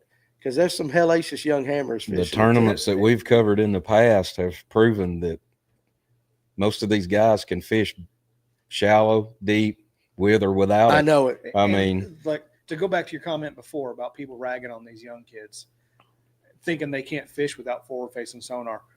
Like, these kids have been raised to be able to find information as fast as possible, and they learn that information so much faster than the generation of older people. And to think that if you discount them out just because you take forward-facing sonar out of the picture, no. that's not a good bet. Oh, yeah. So, I mean, These kids learn so fast. well, the information available now cuts that learning curve by about 20 years. Yeah. I It mean, really seriously, does. I realize the Swindles and the Hackneys and all your, Kevin Van, all them guys. Yeah, they started when they was little and they learned all that stuff the hard way. That's what a lot of guys say. But you can't blame somebody for being able to get the same information. And I mean, what were you doing at 6 years old? I was eating dirt. I mean, yeah. I was eating dirt, honestly, at 6 years old. And now you got 6-year-olds that can run computers, iPads. I have to get my Hell, you got 3-year-olds. grandsons fix my phone or things when Yeah. things go wrong, and they're 8 They're through just 12. smarter than we were. Yeah. Not as good looking, but smarter. Right. Yeah. All right, let's do this real quick while we're right here in the middle of the show. Let's go ahead and do our Serve IT question of the night. So again, guys, you hear me talking about it every week. Serve IT. If you've got a business that is in need of top-notch IT service, covers the entire gamut. They can do everything. Serve IT is the company for you. Alan and his crew have got a process that is, bar none, the best I've seen in any business whatsoever. And the big thing that he stresses is customer service. And if you got a problem, they will stay on that problem till the problem is gone. So check out Serve IT. If company you work for, hey, if their IT management stinks, give Serve IT a call. And again, also too, guys, if you're looking for a career change, you don't have to know IT, but if you got an outgoing personality, if you're committed to customer service and you got some brains about you, give them a call, because they're looking for those kind of people, and they can teach you the industry. So if you're not happy with your job, if you're not happy with what you're doing, and you think you might have the right stuff for Serve IT and the right mindset, go to serveit.com, hit on careers, tell them when you fill out your stuff that you heard about us on Fish North Georgia. And I have been told that if you say you're with Fish North Georgia, you will get at least, at a minimum, a call back and the ability to talk to somebody and have a conversation with them about possibly working with Serve IT. So there you go. We appreciate Alan and the guys over at Serve IT. Now, our question of the night. Okay. If the answer is wrong, it's Justin's fault, not Kevin tonight. So he's going to say the question 2 times. All right. And if you win, you're going to get a couple of packs of these stagger baits. Okay. They're swim baits. Spro is bringing these over from Japan. And in Japan, these things are like what Mega Bass is in America. I sent a pack to a customer up in North Carolina, and he fished it. He called me back. They're not for sale here. I got a bunch of them to give away and use myself. But he sent back wanting to know where he could buy them. He said they outfished his swim baits 5-1. Now, that's his experience on that. I'm not making it up. I have not had a chance to fish with him yet myself. But they're designed by Hideo Yoshida. That sound right? You did good. I'm so proud of you. Hideo Yoshida. Namasaki, Rolled all that stuff. right out. Yeah. Yeah. So anyway, all right. Say it 2 times. And then, Alex, you know the answer, correct? Yes, sir. First one in the comment section that puts the right answer, you get a couple packs of those. You'll have to send me your address via messenger, unless you're one of these guys that win all the time. So go ahead. All right. And you're either going to have somebody answer this immediately because they're a diehard, Right? or it's going to take forever, or maybe nobody gets it. And I don't even know how we got on this topic, but Me the neither. trivia question is, who officiated Ben Milliken's wedding? Again, question, who officiated Ben Milliken's wedding? All right, there you go. There's your question. So if you're one of the fortunate ones to get an invite to Ben's wedding, you ought to know that. I did not get one. Yeah, I didn't either. So like that. So that's the question of the night. Who did it? Okay. We're not going to take that? That's not him. That's a different person. Oh, okay. All right. So, okay. Good try, though, Cody Campbell. I know who he's talking about. It's a good try. Do you? Good try. I ain't got a damn clue. So No, it wasn't him either. He Randy blocking. That's great. Yeah. I would like, you know That what? is funny. I would like to see Milliken I shouldn't say what I'd like to say. I'd like to see him do to Randy. I'd like to do it to Randy every once in a while. Not in physical, but just, God, he gets on my damn nerves. So anyway, and so while they're guessing, guys, we're going to get back and we're going to finish out the show talking about shallow water fishing. And I know a lot of you guys had questions, and when we had Scott on, we couldn't get back to them. They've got to keep the comment section down here so they can see who won. So we're going to go ahead and talk. Tim, I'm going to ask you a question. Mm-hmm. What is your favorite shallow water bait right now? Shallow water. A shaky head. Shaky head. Mm-hmm. You got a favorite brand or anything like that? Usually a Or Zoom. is it part of Bike Club? We can't talk I've got about a Zoom that I use, and I've got some Bike Club, and we don't talk about We don't Bike talk Club. about Bike Club. Sorry, I don't hold much Thanks, juice Abby. back, but that one, considering what it's been doing, we're not going to talk about Bike Club. But yet. you like it. Yeah. You like the shaky head. Mhm. What do you Can't go throw- wrong with it. What are you throwing your shaky head on? Your rod and all that? I will throw it on a bait caster if I'm in cover, but if I'm throwing like in open water down to some rocks, I'll sometimes go with a spinning reel. You go with a spinning reel. Mhm. Now, when you say go down to some rocks this time of year and you're fishing shallow, you're talking about like if you're throwing it in 20. If I'm up on the bank fishing cover, Yeah. I'll usually run a moving bait in between targets, and then I'll pick apart cover and continue that 1-2 punch. Right. But if, like, say I'm on Lanier or Allatoona, where I is closer out there, I usually run spinning setup. Spinning setup. I would say a shaky head 90% of the time on a spinning setup. Now, let me ask you this. We had a conversation in the shop. Can't remember if it was Tuesday night or yesterday at work something. Cinco versus trick worm. I have never had success with a Cinco on a shaky head, but I know there's some guys that just kill it. Trick worm. I'm a trick worm. What are you Alex? All summer long, man. I'll crush it on a shaky head with the Senko. You sound pretty damn confident back there. Maybe I need to start fishing that more. Maybe I need to. Well, I have a YouTube video of Lanier, and we went through almost a 30-pack of the big ones. I mean, we were biting worms at the end of the day because I was like, I don't know if I got any more of these in here. I mean, they were just destroying it, and it was Cinco's. Really? Yum dingers. Yum dingers, yeah. Green pumpkin, not a special thing about it. Didn't do anything to them. Just put them on, started pitching them around, working their way back in coves and cuts. Yeah. And they were destroying them. The like, floorboard was just trashed. See, so you got the varying opinions right there in the comment section. So Jason Jones, Cinco on a shaky, Mike Loner, trick worm, Bass Fishing Live, Mike Iaconelli is not the right answer. I don't think he's ordained. Hell, I'm ordained. You are. Yeah, I shouldn't be, but I am. You can get anything on the internet. I have done I've done 3 weddings. Have you?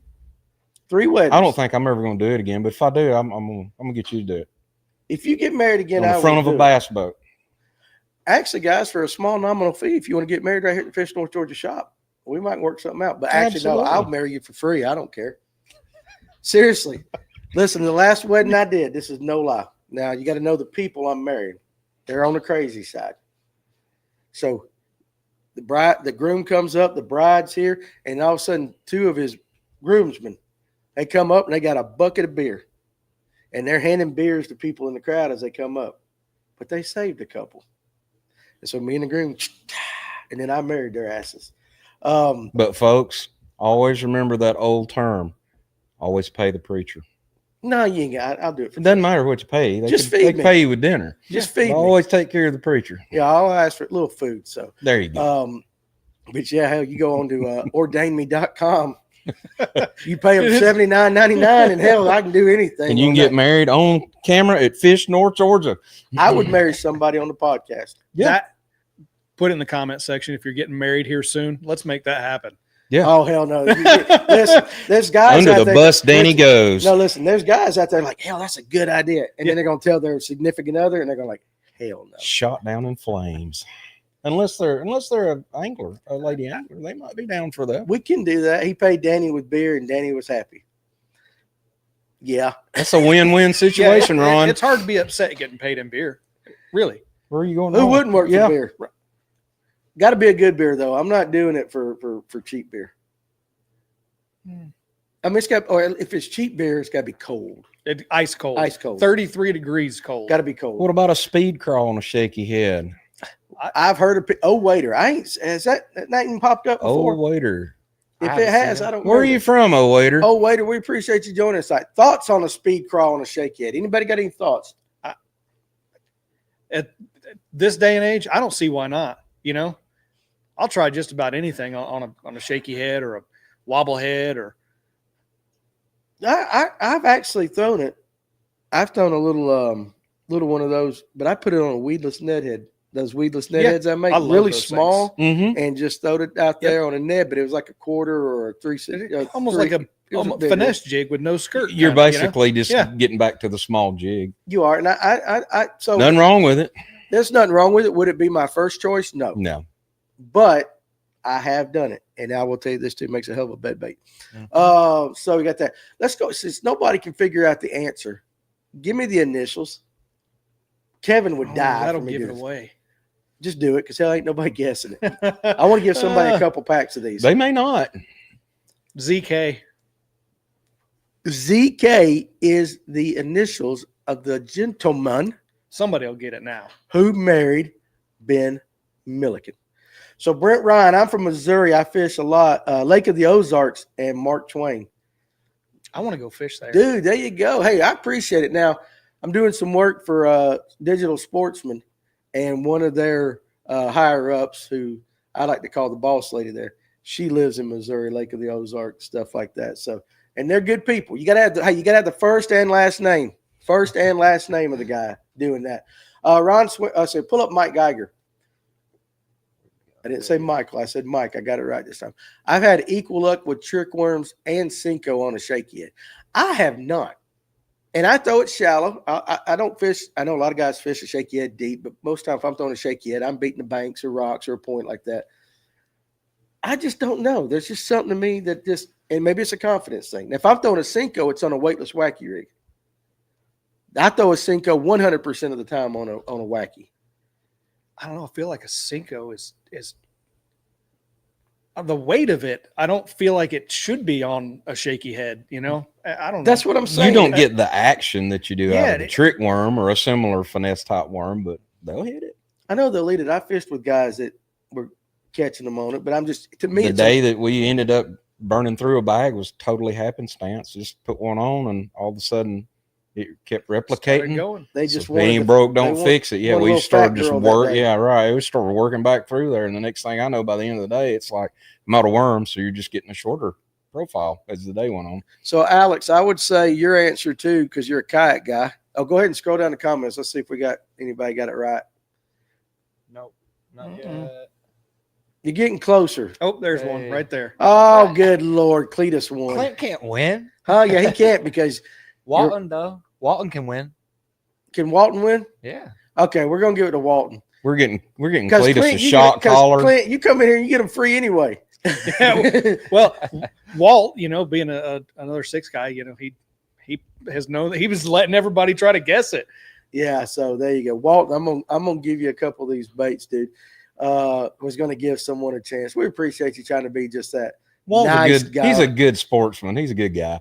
He didn't get to hang out with us at ICAST this year, but I got to hang out with him the year before. Yeah. It would That have been was fun. it would have been a good time. Because I think what happened, it was a line cutter party with him. Oh yes, it what was. happened to him at the line Oh, cutter yeah. party was kind of what happened to me at the line cutter party. So That's for another episode. Yeah. puked. Did I tell you about it? Purge. No, not yours. Mine? All right, real quick. I mean, Here's I the was story. with Walt. Here That's we all go. it is. You know we have to have a story every night. Here we now, go. so we went down to ICAST at True. 4:00 every day at ICAST. It's open bar. Yeah. Okay, you know how it is. You know how it works. Those guys out there in TV land might not know, or YouTube land. So it has an open bar, and some of your bigger companies you can go and it's free. They'll give you cups, whatever. Now me and Tim had gone around We'd made our rounds. about 6 or 7 times. I have no clue. We had a lot of fun going doing that. And then the line cutter party is like the big party where they rent basically. And it is a party. There you go. Walt's Walt's laughing laughing. face. They rent basically a bar, The whole thing. the whole thing. The whole thing. And for the first 2 hours, open bar. You're hanging out, you're rubbing elbows with guys. It does. like- It get packed in there. it gets packed. And Oh, so, everybody was there. Matt Robertson was there. He was. And The Johnston brothers Johnston were there. brothers Lee were there. Livesey was there. Yeah, I mean, so- they were all there. That's a better story than the one about my vasectomy. Hey, so it is what it is. I got You're right, Dave. listen, I got a voicemail from Danny. He was at Disney. That was the old fashioned night. That was a totally different one. But yeah, but anyway, that was fun too. I didn't realize what my bill was going to be. That's a $20 per old fashioned. Those better have been good. They were damn good. I mean, if it's a good old fashioned, I'm down with it. But they better be on it point was $160 worth of good. because that's a quality They were man's good. drink. So right there. anyway, so you go to line cutters party and you got all the pros there and you got all the people from all the companies there And an open bar. and open bar. What could possibly go wrong? So I'll get to your question real quick. So I switched over from beer to old fashions at the line cutter party. It's an open bar, dude. Long story short, we decided to cut the night short. My wife was with us, Per boss lady, per boss lady. we She were got to take us ordered. back. It was time for Time the to boys go. to go home. So I get in the back of the seat. I'm in the back. Tim's up front. My wife's driving. Okay. I made the mistake. What mistake did I make, Tim? Okay, we're going down the road. His wife's driving. He's already got in the back, and he's like, "I think I'm gonna lay down." I'm like, "Bad idea, buddy." He did it anyway. All of a sudden, a bare foot comes across my shoulder with his toes twinkling and sticks it in his wife's hair. She hates feet. Some choice words She were I'm with her said. there. I hate Okay. feet too. Yeah. Some choice words were said. You can say what she said. I know you probably can't. First of all, you got your full name, Danny Pruitt. I mean, and Yeah. then she's like, "Get your foot out of my hair, or I'm going to kick your ass." You can't tell him that. He just stuck it in there again. So we're going down the road, and she's over the seat, swinging at him, making contact, Oh, yeah, and she's with a sucking shit. sadistic lady giggle that was almost evil, but she seems taking fun at it. Oh, she's beating the shit out of him. And then I look up, and I'm like, palm trees. There's palm trees coming at us, and I'm reaching for the steering wheel, so we get back straight. And then she goes back to whooping him She did. the whole way to the whole way to the resort. And then when we get to the resort, I sit up. I've been laughing like hell, but you got to realize it really wasn't about 4 or 5 miles from to the resort. Oh, it was just around the corner, but given it the way took she forever. was, with given the way traffic. she was driving while she was beating the crap out of me, we get back to the resort. I open up the door, and there it went. Everything I had drunk for the last 4 hours, all over the parking lot. Tim just leaves my ass out there. He does. He leaves me. You left Laughing me too, hanging. I'm No, sure. I was on the other side of the door. Yeah, well, you didn't help me. And my wife's like, get up. Hell, I didn't want her to hit me. Yes, that's right. So the line cutters party, you could say, is a good time. It was a Oh, we good had a time. I had to walk somebody back to the apartment or back to the hotel. We walked there. Thankfully, we were that close. Would it be Walt? Maybe. Would it be And Walt? I'm not tattling on him because I had to talk to his wife that night too. Oh, Oh, no. Lord, there you go. So if any of you guys want to go to ICAST with us this year, we'll just have a whole Fish North Georgia. Heck yeah. We'll just blow that place apart. We'll figure out how to get the public in there. All of a sudden, everyone of those 250 employees of Fish North Georgia, because it's free Yeah. for a retail store, who would just come in and like, who the hell is this? These are all There the sure guys is that a work. lot of these Your guys. messages are going to be blown up tomorrow. I'm Huh? just telling you. ICAST, it's in July. Start making plans now. Mhm. All right, let's get back to the comment section there. Jerry Catula, let's get back up there. One more. There we go. I put a yum dinger on a shaky head, then split it down the middle about an inch or two. There's Give some it two juice. little Juice. appendages. Yeah. Yeah. Split, and yum dingers are cheap. So Yeah, it's they not- are. It's not You like can you're buy doing it in 100 pack of Yamamoto. them now. Yeah. Yeah. Oh, I like that idea. I went That's through a good one. 30 pack that day. Ron says, with a Cinco and a shaky head, you're basically fishing a big Ned bait. Yes, you are. Yes, you are. It's Am a I the giant only Ned. one that feels like Ned heads and shaky heads are almost perfectly interchangeable? I agree. I don't, No, I agree, because I'll take, like I said, we make those weedless Neds. which are fantastic. You can get them at Mhm. TrueGoodTackle.com. Buy some. They are the best Ned heads I have ever used. And I'm telling you what, they got those victory hooks on them that are like sticky. I ass have sharp. not had a fish come off fishing one of those Ned heads. And I caught a lot of fish on it last year. Yeah. Not one fish. But I will say this: they're sticky, but don't boat flip. No, they're finesse. They're finesse hooks. Thin wire. Thin Yeah. wire, but they are sticky. But I will take sometimes like a softy lure worm, which we sell at Fish North Georgia. Very good worm. Mhm. And even a smaller finesse zoom worm or something like that. And I'll run it, those power max scent, Yeah. the little smaller hit worms and stuff. And I'll put it on a Ned and I'll drag it just like they are interchangeable. Now, when I do that, oftentimes I won't do it on a quarter or one of the heavier ones I can do. I do it on the really light ones because I want that slow fall. Something Kevin Underwood taught me about, just a slow fall, a little different presentation. Get on a really light net head, and you can do it with a shaky head as well. I think Owner makes the best shaky head that I like to personally use if I'm using. Skip gap. It's not a skip gap. I'm looking for a skip gap mold. So that was They're hard to the find. Tamagotchi, wasn't it?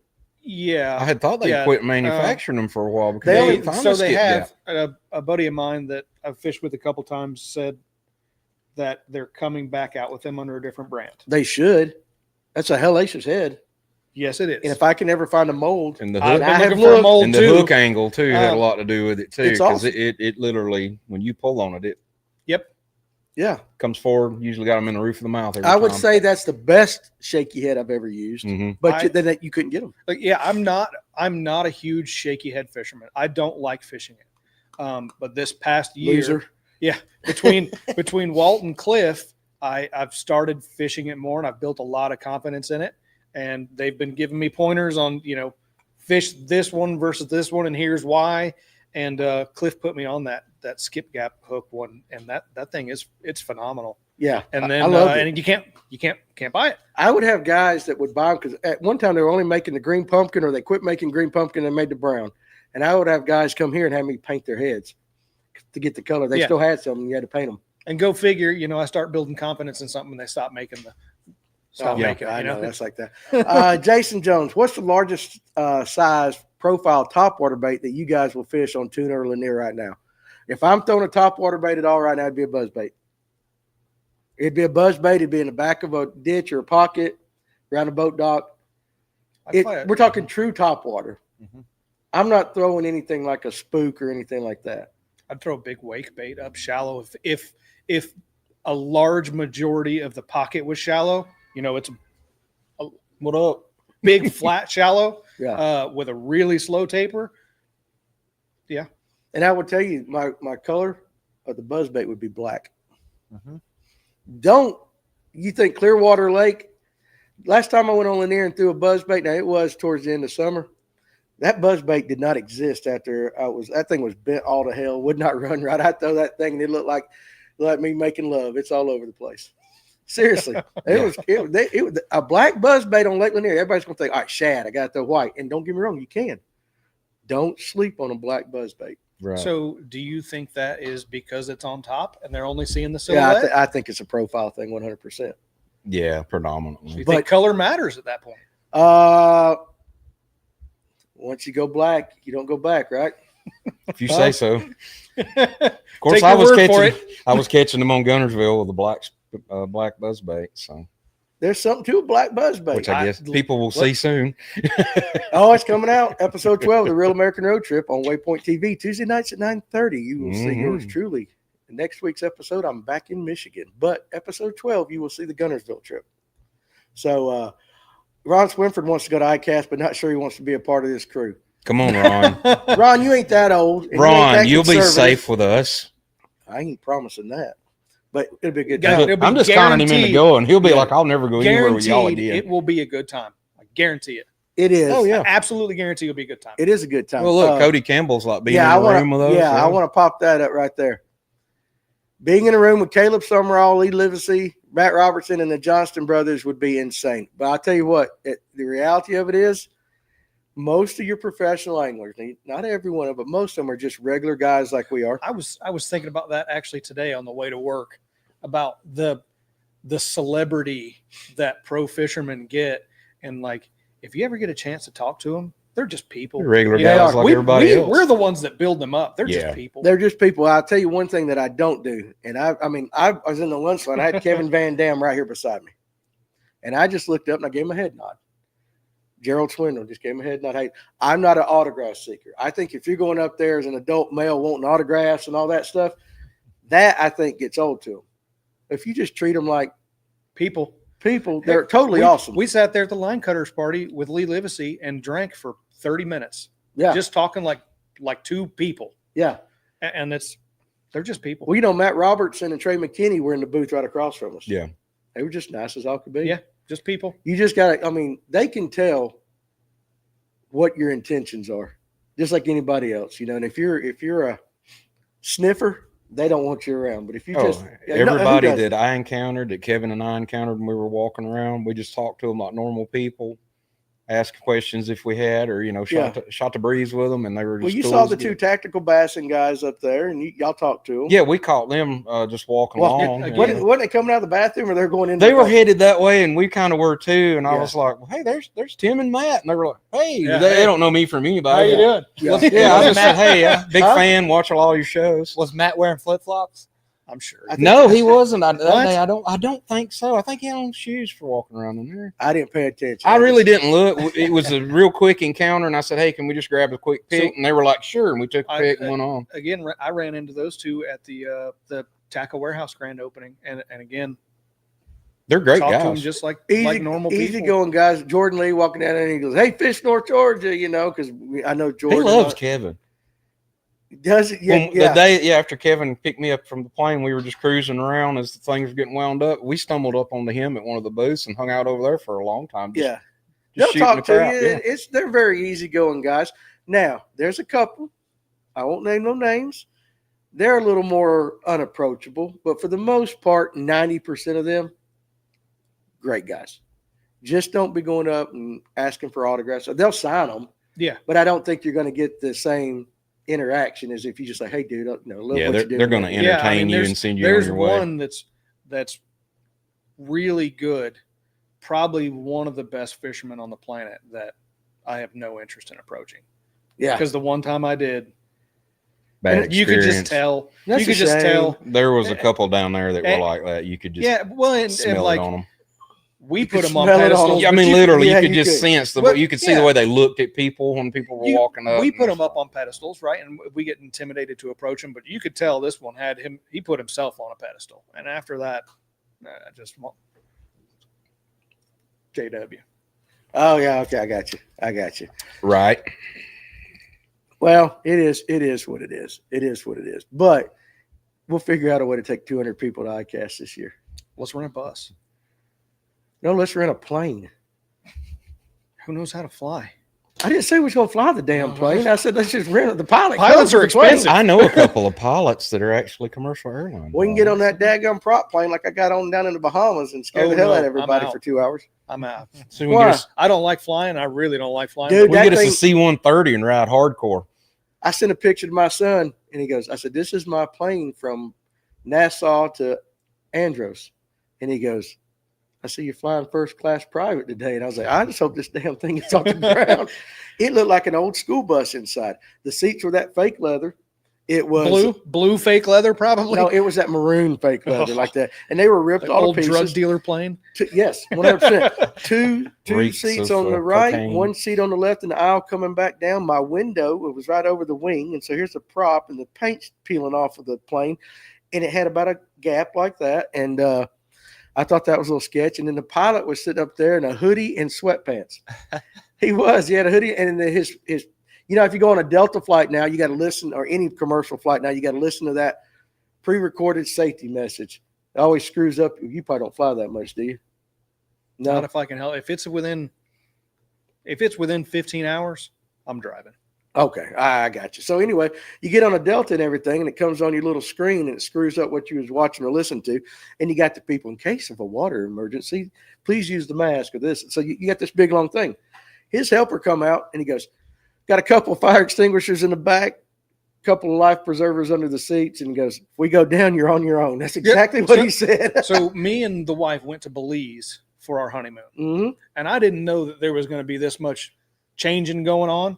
So we flew normal commercial things down to Belize, I want you to hold it on Scott Jackson's comment. and then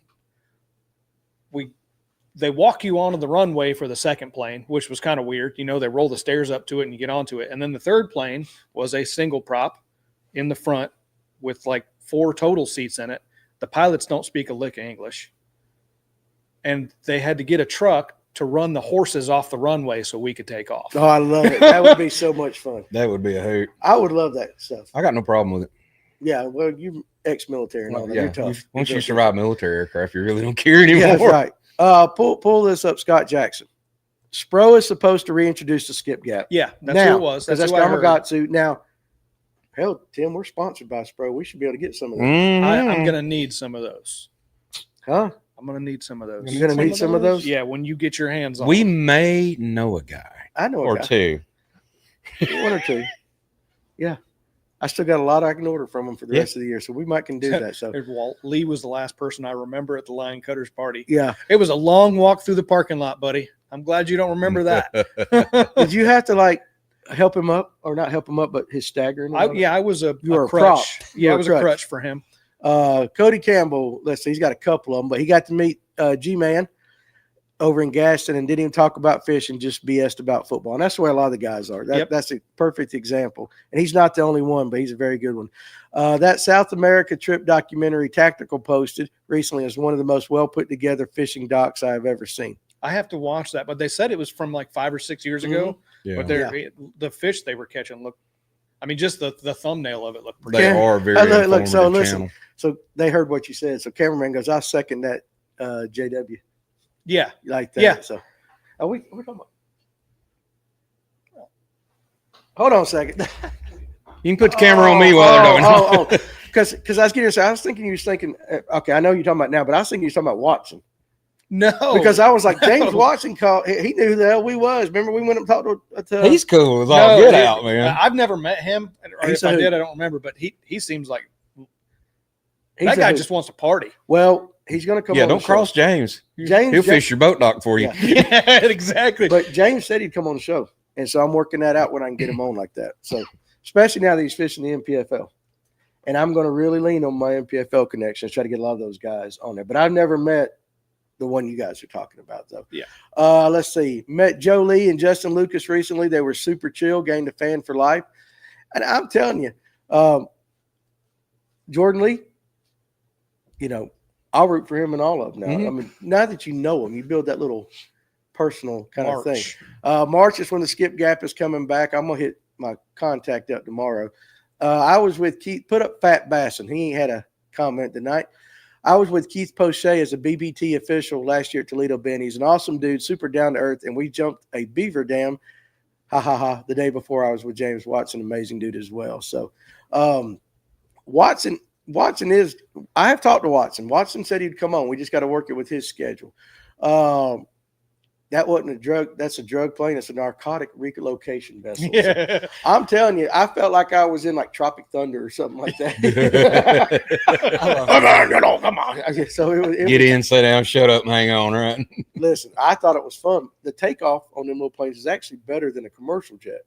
It's just once you get over the ocean with them cross breezes that it gets a little bit sketchy. Yeah, it is a lot sketchy for somebody who already doesn't like flying. Yeah, and I thought at any second those two pilots were just going to get a parachute and jump out of the plane. I was Well, about to pull Indiana Jones and fly the Yeah, damn thing. figure it out, right? And in my plane, they're sitting there yapping back and forth. They don't speak a lick of English. Oh no, yeah, No idea what they're talking about. yeah.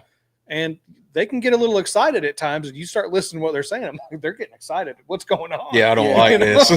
this. It's Danny, I would love to see you get Jason Christie on the show. Not sure how he would be on the podcast, though. When you say not sure how he would be, are you saying like he'd be a little conservative and all that? Kind of, I second on having Christie on one of my favorites. Okay. All right, we can do it. Put that on the to-do list. I like Christy. He's a good dude. I'll get it on. They can't be no worse than me. So how do y'all feel about the Tackle Warehouse rebranding? What? Jeremiah, I know you love Tackle Warehouse. I can't say nothing bad about them because they might be a sponsor somewhere down the line or something we do. But I really don't keep up with Tackle Warehouse. So what is the rebranding? Yeah, I have haven't no seen clue. any rebranding. So throw it in the comment I section just there, bought Jeremiah. something from there yesterday. Mm-hmm. And listen, I'm always for supporting your mom and pops, but let's just be honest. There's some things they got and they can get it quick. Yeah, it wasn't even about. It's those AFCO breakwater gloves that I keep hearing are fantastic, and they're on back order. They're back in stock with AFCO. I got a text message. Yeah, for people with tiny hands. The XL is not back in stock. Are you calling, Yeah, are you I have calling to him find tiny? short ones. No, I'm 'Cause saying that- it 'cause takes that me led an to the- XL to get Listen, it. that led to the penis conversation last Tuesday night when we got into tiny. So we just changed our logo, Pro Shop. Okay, so Jay Covered, I guess you work with him. So we just changed our logo. Appreciate you joining us. Like I said, you can't knock the ability. I buy stuff from Tackle Warehouse and I own a shop. There's some things I can't get, and I will order from them. I've even ordered jig material because they had the one, like it was out of stock at Fishing Skirts or something to build a jig. And I had gone on the Tackle Warehouse and was able to buy the color I needed so I could finish out a couple of orders. Had to pay full price for it, but I still, Cut into your margins a little bit. cut into my margins, but they had it. Is the sand color Zoom trick worm a juicy secret? I keep seeing that. That started popping up here the last couple of weeks, and I keep seeing it. It does. I've never fished it. Sand. It's all over TikTok too. Yeah. Listen, Like what hat did it? sand, It it's not a used new to be a color. secret, but it's not Sand, now. Yeah, sand color gets popular in the coldest time of the year on Lake Mhm. Lanier. I have a guy right now that I'm tying sand color jigs for. I see people painting jerk baits. Painting sand. I don't jerk know bait. about the painted jerkbait sand though. That's weird.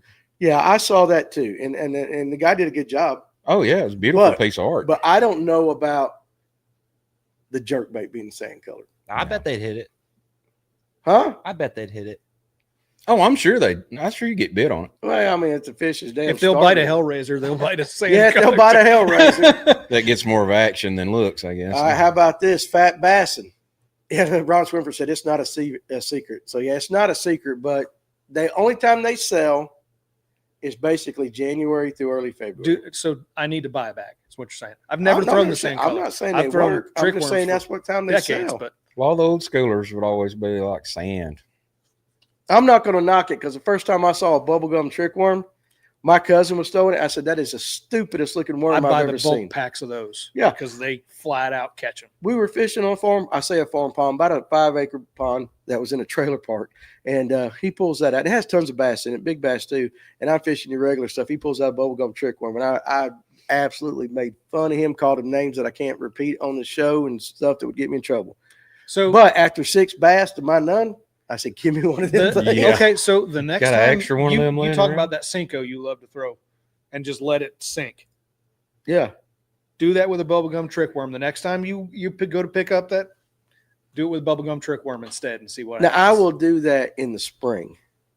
I'm not giving up my Yamamoto color. Now, I will say this. Depends on what kind of lake I'm on. If I'm fishing a spotted bass lake, my wacky worm is shad colors type that. If I'm fishing largemouth, I will go with your green pumpkins, your green pumpkin amber, those kind of colors. If I'm throwing Ryan throws the methylate, certain times of the year, and I will do that. So that's when I normally throw it. I'll give it a shot. We'll see. Dave Aldridge says sand is stupid good. He knows. Now let's pull fat bass and things back up. Is a black and blue jig a secret technique on Lanier fishing shallow this time of year? I keep hearing it. Want to try it, but would like to know if y'all know if it's legit fishing shallow in creeks. I will say this. There are guys on Lanier that fish black and blue all year long. In every depth. Mm-hmm. Mm-hmm. The old black and blue is always true. If you don't have a color to start with, start there and work your way out. It is. Tony, you guys are getting off. Catch you later. Saw you guys are battling the flu, so take care. And hope you feel better. Hope you feel better. So get well. It is. I will say this. The guys that I know that fish black and blue on Lanier generally tend to fish, and these are the ones that I know personally, the northern part of the lake. I'm not saying it won't work on the south, but the guys that fish. That'd be the more appropriate location. I will say this. The jigs I tie, the black and blue, mid-lake up, the green pumpkin purple, and I think everything should have purple in it on Lake Lanier. Yep. Mid-lake down. Or blue. Blue's another good option. But there are guys that throw it year round. So I don't know that it's a secret, but I do know they're in the minority. But they catch fish year round. Think that has to do with watercolor? I think it's profile. And I do think the watercolor up there tends to be a little more stained than it is down A little lake. more conducive of a black and blue up there? More, right. But I recently tied some jigs for guys that they thought the black and blue was a little bit too much. So what I did, I made a combination of green pumpkin barbed wire, black and blue, a little more green pumpkin barbed wire on top, and it had some purple across the top. And one guy had some chartreuse across the top because they thought the black and blue was a little bit too dark for mid-lake down. So we added that green pumpkin. It's still dark, but it still lightens it up a little bit. And again, sometimes jig guys overthink things. I only want two strands of chartreuse instead of 4. Yeah, I'm leaning more towards, especially with jigs, as I get better with it. I'm leaning more towards you really only need 3 colors, of a jig. What are your 3 colors of a jig? Black and blue, green pumpkin, and I like green pumpkin with a little bit of chartreuse and some blue in it. Okay, I mean that's solid. Yeah. That's solid. That'll work year round. Yeah, on a lot of different lakes. A lot of different lakes and a lot of different scenarios. Yeah, no, that's solid. You can go just about anywhere with that. And catch fish. Try putting a Ned on the back of one of them. Yeah, I have a bait for that. That a little more finessey one, kind of. Yeah, it's more of something that you would think would be. It's almost got a shaky head style texture to it. Yeah. Let's see. Go to Jason Jones. Better yet, textured sand epoxy on sand color, like Velcro on a topwater frog. Very interesting. Warren Barnes. Hey, rigging a trick worm on a shaky head backwards with the tail at the head had my butt kicked on Norman by a non-boater. Now, I would think this. I think that's going to get more into and it's just me trying to visualize it, in almost like the bent worm, a little more Nico-ish because the top's a little heavy. So you're going to get the top bending over a little bit. you might get a little more action on that, whereas a straight worm's going to stick a little more straight up. I don't know that to be a fact, but that would make sense to me. It's got that little bulb on the tail too. Mm-hmm. Yeah, and I will tell you this. A lot of guys, the little tip the guys taught me, a lot of us dip our tail in chartreuse. If you're getting short strike on a shaky head and you feel like they're just popping that chartreuse, take that worm off, take the next worm, dip the head in chartreuse, the part that you screw on or whatever you do to your whichever brand shaky head you use, put the chartreuse down at the bottom. If you feel like they're keying on They're that, targeting on the and that at least will get the hook closer to the mouth. Mm-hmm. That's a little tip you can do right there. Let's see. Doc Holiday had a customer years ago that supplied me with rejects and seconds from Zoom, still catching fish on them. 100%. If I paint a jig and the paint don't come out right, those are the ones that we me did that and earlier. Farmer Yeah, Devin- those are the personal jigs. What did I say? I showed you. I was Yep. tying some jigs. I said, "Yep, that one's for me." If the paint don't come out right. Jeremiah Giles, for whatever reason, the big crawfish I've seen have been black, blue, and the smaller ones are that everybody's spitting up are green, brown, and orange. I do think the bigger crawfish gets, the darker it does get. So that makes a little bit of sense. Usually the larger ones are on the darker. They're on the darker side. Cody Campbell, how do you dissect linear into upper, middle, and lower sections based on landmarks? So I would say from 53 up is the north end. From 53 down to just a little past Highway 369 bridge is mid lake. And then anything further than that is the south end of the lake. That's about right. I mean, That's it ain't solid, exactly yeah. perfect, but that's For landmark reasons, yeah. for landmark reasons. Anything north of Highway 53 going from Dawsonville into Gainesville, I consider, and right in that area, the north part of the lake. From that a little bit down, that is the mid lake. And so then anything down towards the dam, the islands, all that stuff, Baldridge Marina, that's the south end of the lake. Walton Doyle, I'm a green pumpkin orange fan. I tie a lot of jigs for guys that want the green pumpkin, and orange is there. Belly. Here's the thing. Take our linear smoke. If you look, it's a PB&J with the chartreuse across the top. We put it across the top. Every other manufacturer puts it on the bottom. Me and my thought, and a lot of guys and the guy that designed it and all that, the color and everything, you're wasting your chartreuse on the bottom. Yeah, don't hide your pop color. I always like to put the pop color on the top.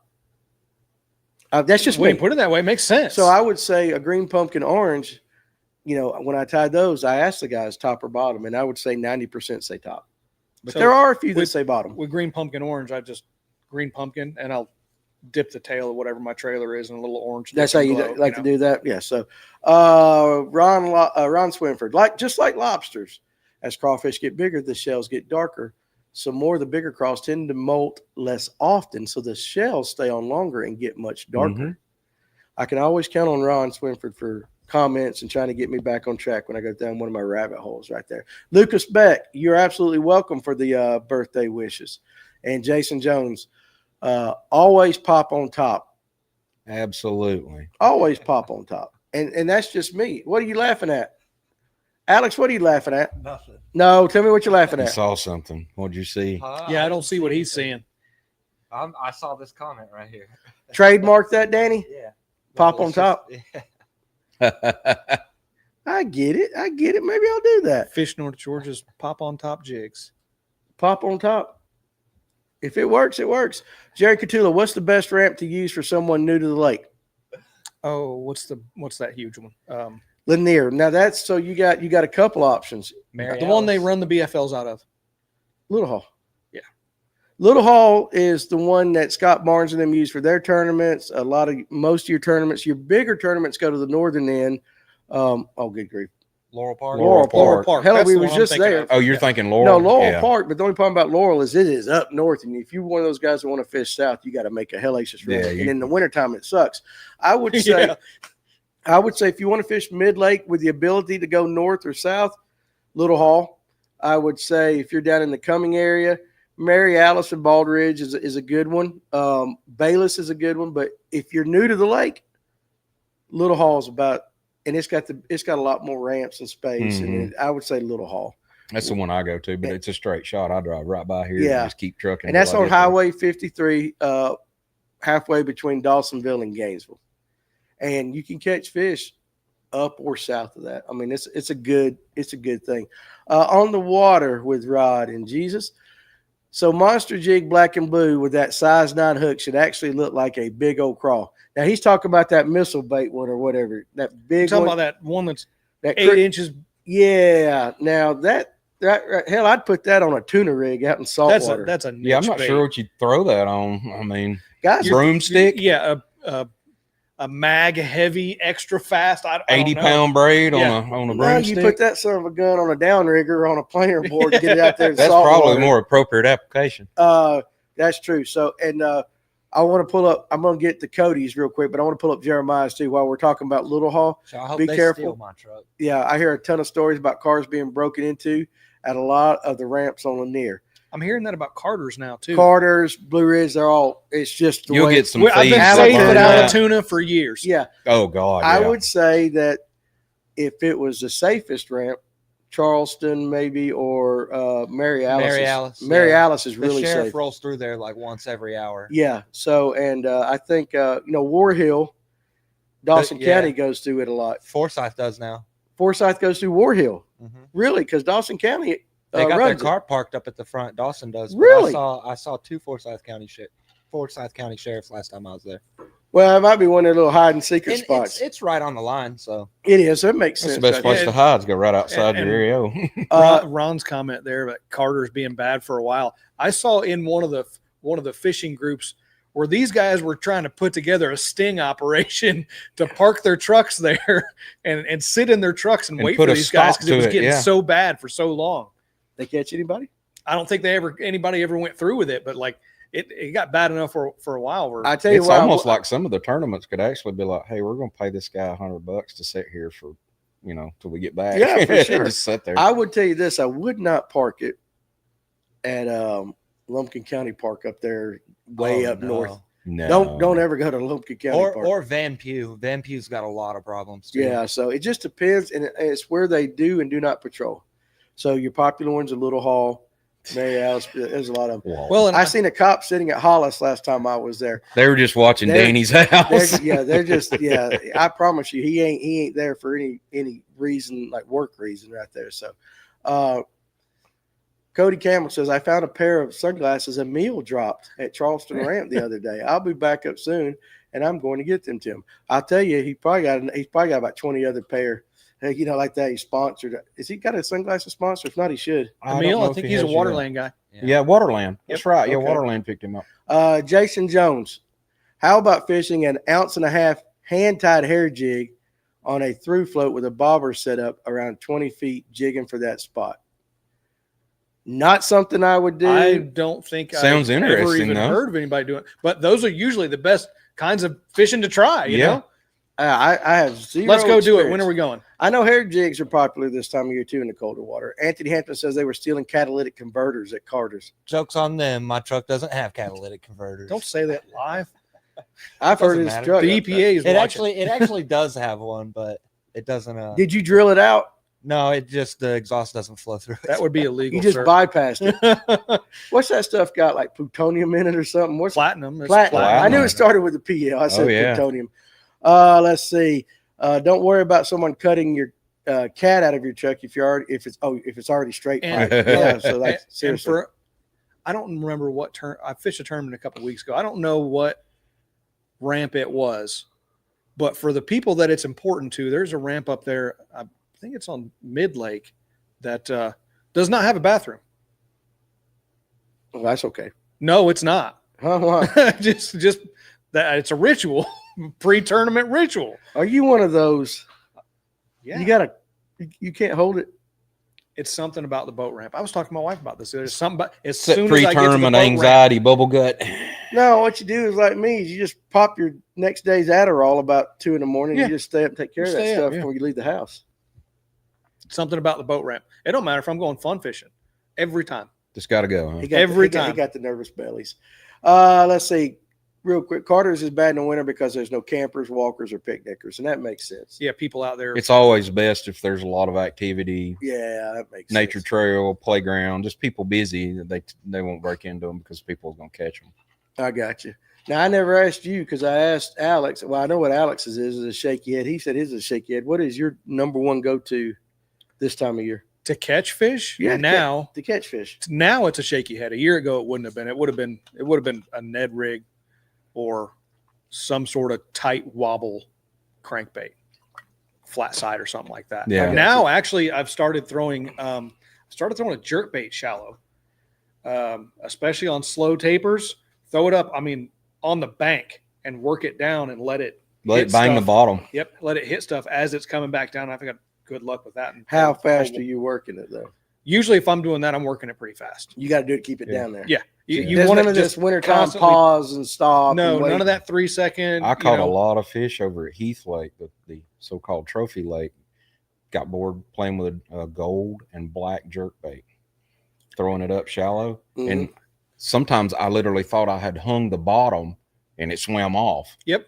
And then I'm and- like, these fish and are that's up how it in is. knee-deep water. You'll be and Really? and you again. Usually, I'm working it pretty fast, and it'll just stop.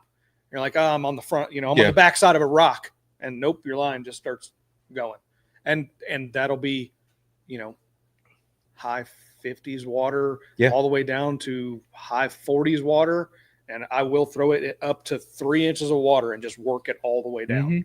and you'll find an active fish real fast that way.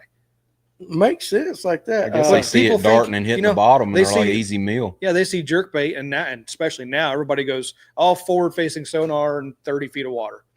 Throw that thing shallow. How about Jeremiah Giles? Who fishes an Alabama rig shallow? The man I right do. above you in the I did a comment couple weeks section. ago. Dave Aldridge fishes a rig shallow. I do. I'll lighten it up as much as I can and fish it shallow and try to keep it up within a couple feet of the top. What's wrong with taking it now and just going deep and slow dragging it down the middle of a ditch? I can do that too. But I caught him both ways actually a couple weeks ago when I was fishing. Which way would you prefer doing it? This time of year. Deep. This time of year. deep. Yeah. Yeah. I mean, okay. Mainly because I can scope them. Yeah. I Yeah. can scope them deep. It's a lot harder to scope them shallow with an A rig. Yeah. Coleman Jones, best smallmouth fishing within about 2 hours of Lanier. Used to be Blue Ridge, but not no more. I got him on that. But you got to go to Tennessee. What you got? Tennessee River, right in downtown Chattanooga. Yep. That would have been my answer. Me and you need to go do that because I've We been can do chasing a smallmouth. I think me and Walt have gone up there 2 or 3 times now just to try to catch one. Mhm. And we go to Chickamauga, and I've caught him on a chick. I can't. Yeah, Can't catch him on Chick. When you But get off catch- up there, instead of turning right to go to the Chick Dam, turn left, Yep. go down there and go to River What's- Park.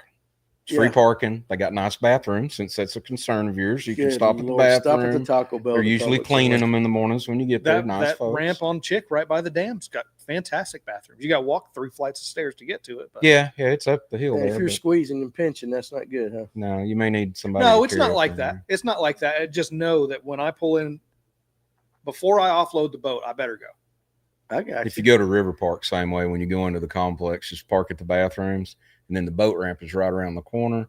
But their marshals service, which is armed law enforcement officers' office, literally they look at the parking lot, so your truck is absolutely safe there all day long. Yeah, And there's a kid's playground right next to it, so when you come back, your stuff's right where you left it. that's good. Yep, But Tony, I'm with you on that. It shallow is a jerkbait, sneaky you- little thing. Yeah. Dig them like crankbaits. Yep. I've caught That's some what I hogs was like gonna that even say. on Lanier. But back to the smallmouth question. Pretty much, if you want consistent opportunity for smallmouth, you got to go to Tennessee. Yeah, Yeah. yeah. And at Chattanooga from our shop and even from Lanier is at most 2 hours. If that. Yeah, Yeah. I think it's an hour And it's so 20 easy. From hour here, and 25 minutes From my here, it's like house. an hour. There's there. not a lot of Yeah. side roads. Straight up 75, go around, go back across, and right to Chick, left to Nick. Tim's Ford has some big smallmouths. I hadn't ventured that far I yet. haven't done anything like that. So Nathan Owen says I fish everything shallow. I'm a bank fisherman. Hey, God bless you. Love that. Below Nickajack is good for smallmouth too. What is that dam right in downtown Chattanooga? Just That's right, the Chick Dam. That's the Chick Dam. I'm telling you, when we were there catfishing that one time, Mhm. there were bass boats, and them jokers were like right in that tail race water. It like gets that. rough. And I mean, listen, we couldn't even. We were trying to anchor down in this.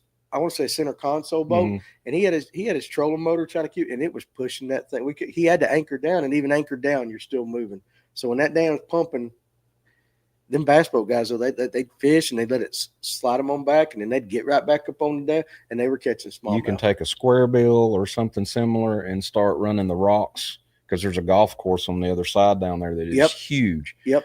Now you can pick them up right there, but they're usually either going. There's a buttload of mean mouths up there. From the Chick Dam to about Moccasin Bend and around the corner is a whole different ecosystem, because after you go past Moccasin Bend a little ways, you start getting back into a grass lake river environment, just like in Chickamauga.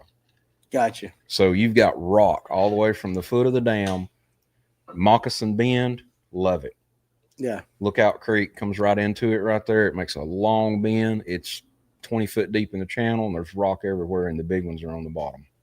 Okay, there's you some more juice right there. So if you're going to look for smallmouth, that's what what did Cody ask there? I see Tony answering Cody something. I don't know. Oh, yeah. Justin Hamner gave up some juice like that. So yeah, absolutely. So hey, listen, it's good. Yeah, a It's a good jerkbait thing. doesn't have to be a deep water bait. Yeah, and I will say this: I don't like. He says 8-pound fluoro drag set, perfect. I'm a lighter line guy. We were talking about that with the jig. I just like 12, 10. I don't ever go heavy on If I'm anything. throwing a jerkbait, it's on 10-pound line. Now I will say this: 10 though, pounds seems to be good. It's the good mix of castability, and I'm not going to break it off, and some abrasion resistance for when I do throw it shallow. Mhm. Yeah. But like when you work that jerkbait and you feel it smack the back of a big boulder, there's something close by. Oh, they should be anyway. Yeah. There should be. Mike Geiger, there's good smallmouths on Lake Nantahala and Glanville up here in North Carolina too. Yeah, you just got to go. You got to drive 2 hours. We have them Well, in it's just the Georgia. region that they can survive in Yeah. is kind of along that line.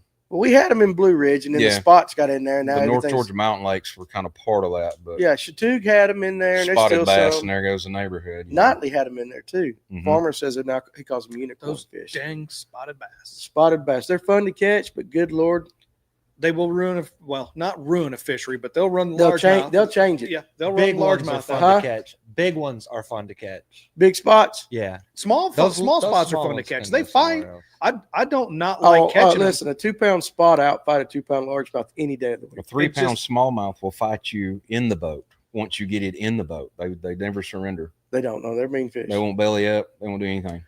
All right, guys. So, hey, listen, we've gone about 2 hours, and you guys have been great in the comments section. I appreciate all the new viewers, and we hope we didn't scare you off. You come back. We just like our goal is just basically to act like we're around a campfire and just Savannah River. I didn't think about that. Savannah River does have Savannah River spots are very fun.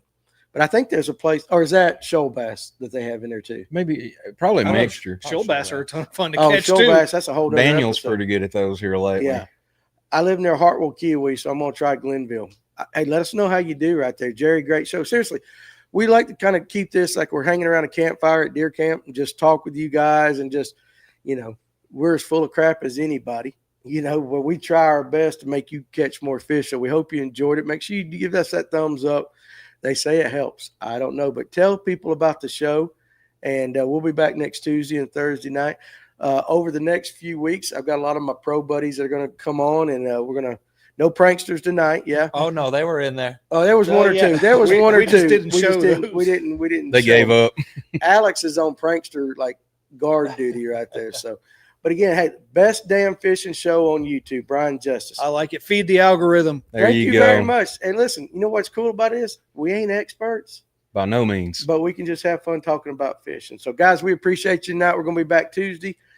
If you're in the Lake Lanier area, about 4 o'clock on Saturday, right up Little Hall. Let's see what them guys are catching. Jimbo's Expo is this weekend as well. Yep. I'm going to go, I say make an appearance, but I'm going to go up there. And It's got some good seminars coming in that too. well, Yeah, it's Neil, a good people, yeah. Neil I'll and be there all Brooks. day. Huh? I'll be there all Yeah, day. Me because you're too. there I'll be with the there all day. Festive Waters and you're with Whoever whoever you end up. Yeah.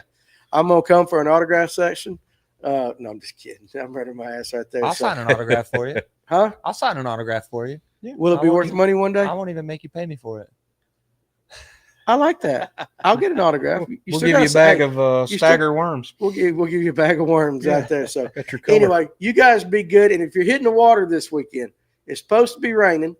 So dress appropriately, even though it's going to be a little bit warmer Saturday than it has been. That water's cold as hell. And just be careful out there. Do And then, not fall in. yeah. And so just, hey, go fishing, enjoy your time. And we appreciate you guys. We'll see you next Tuesday night.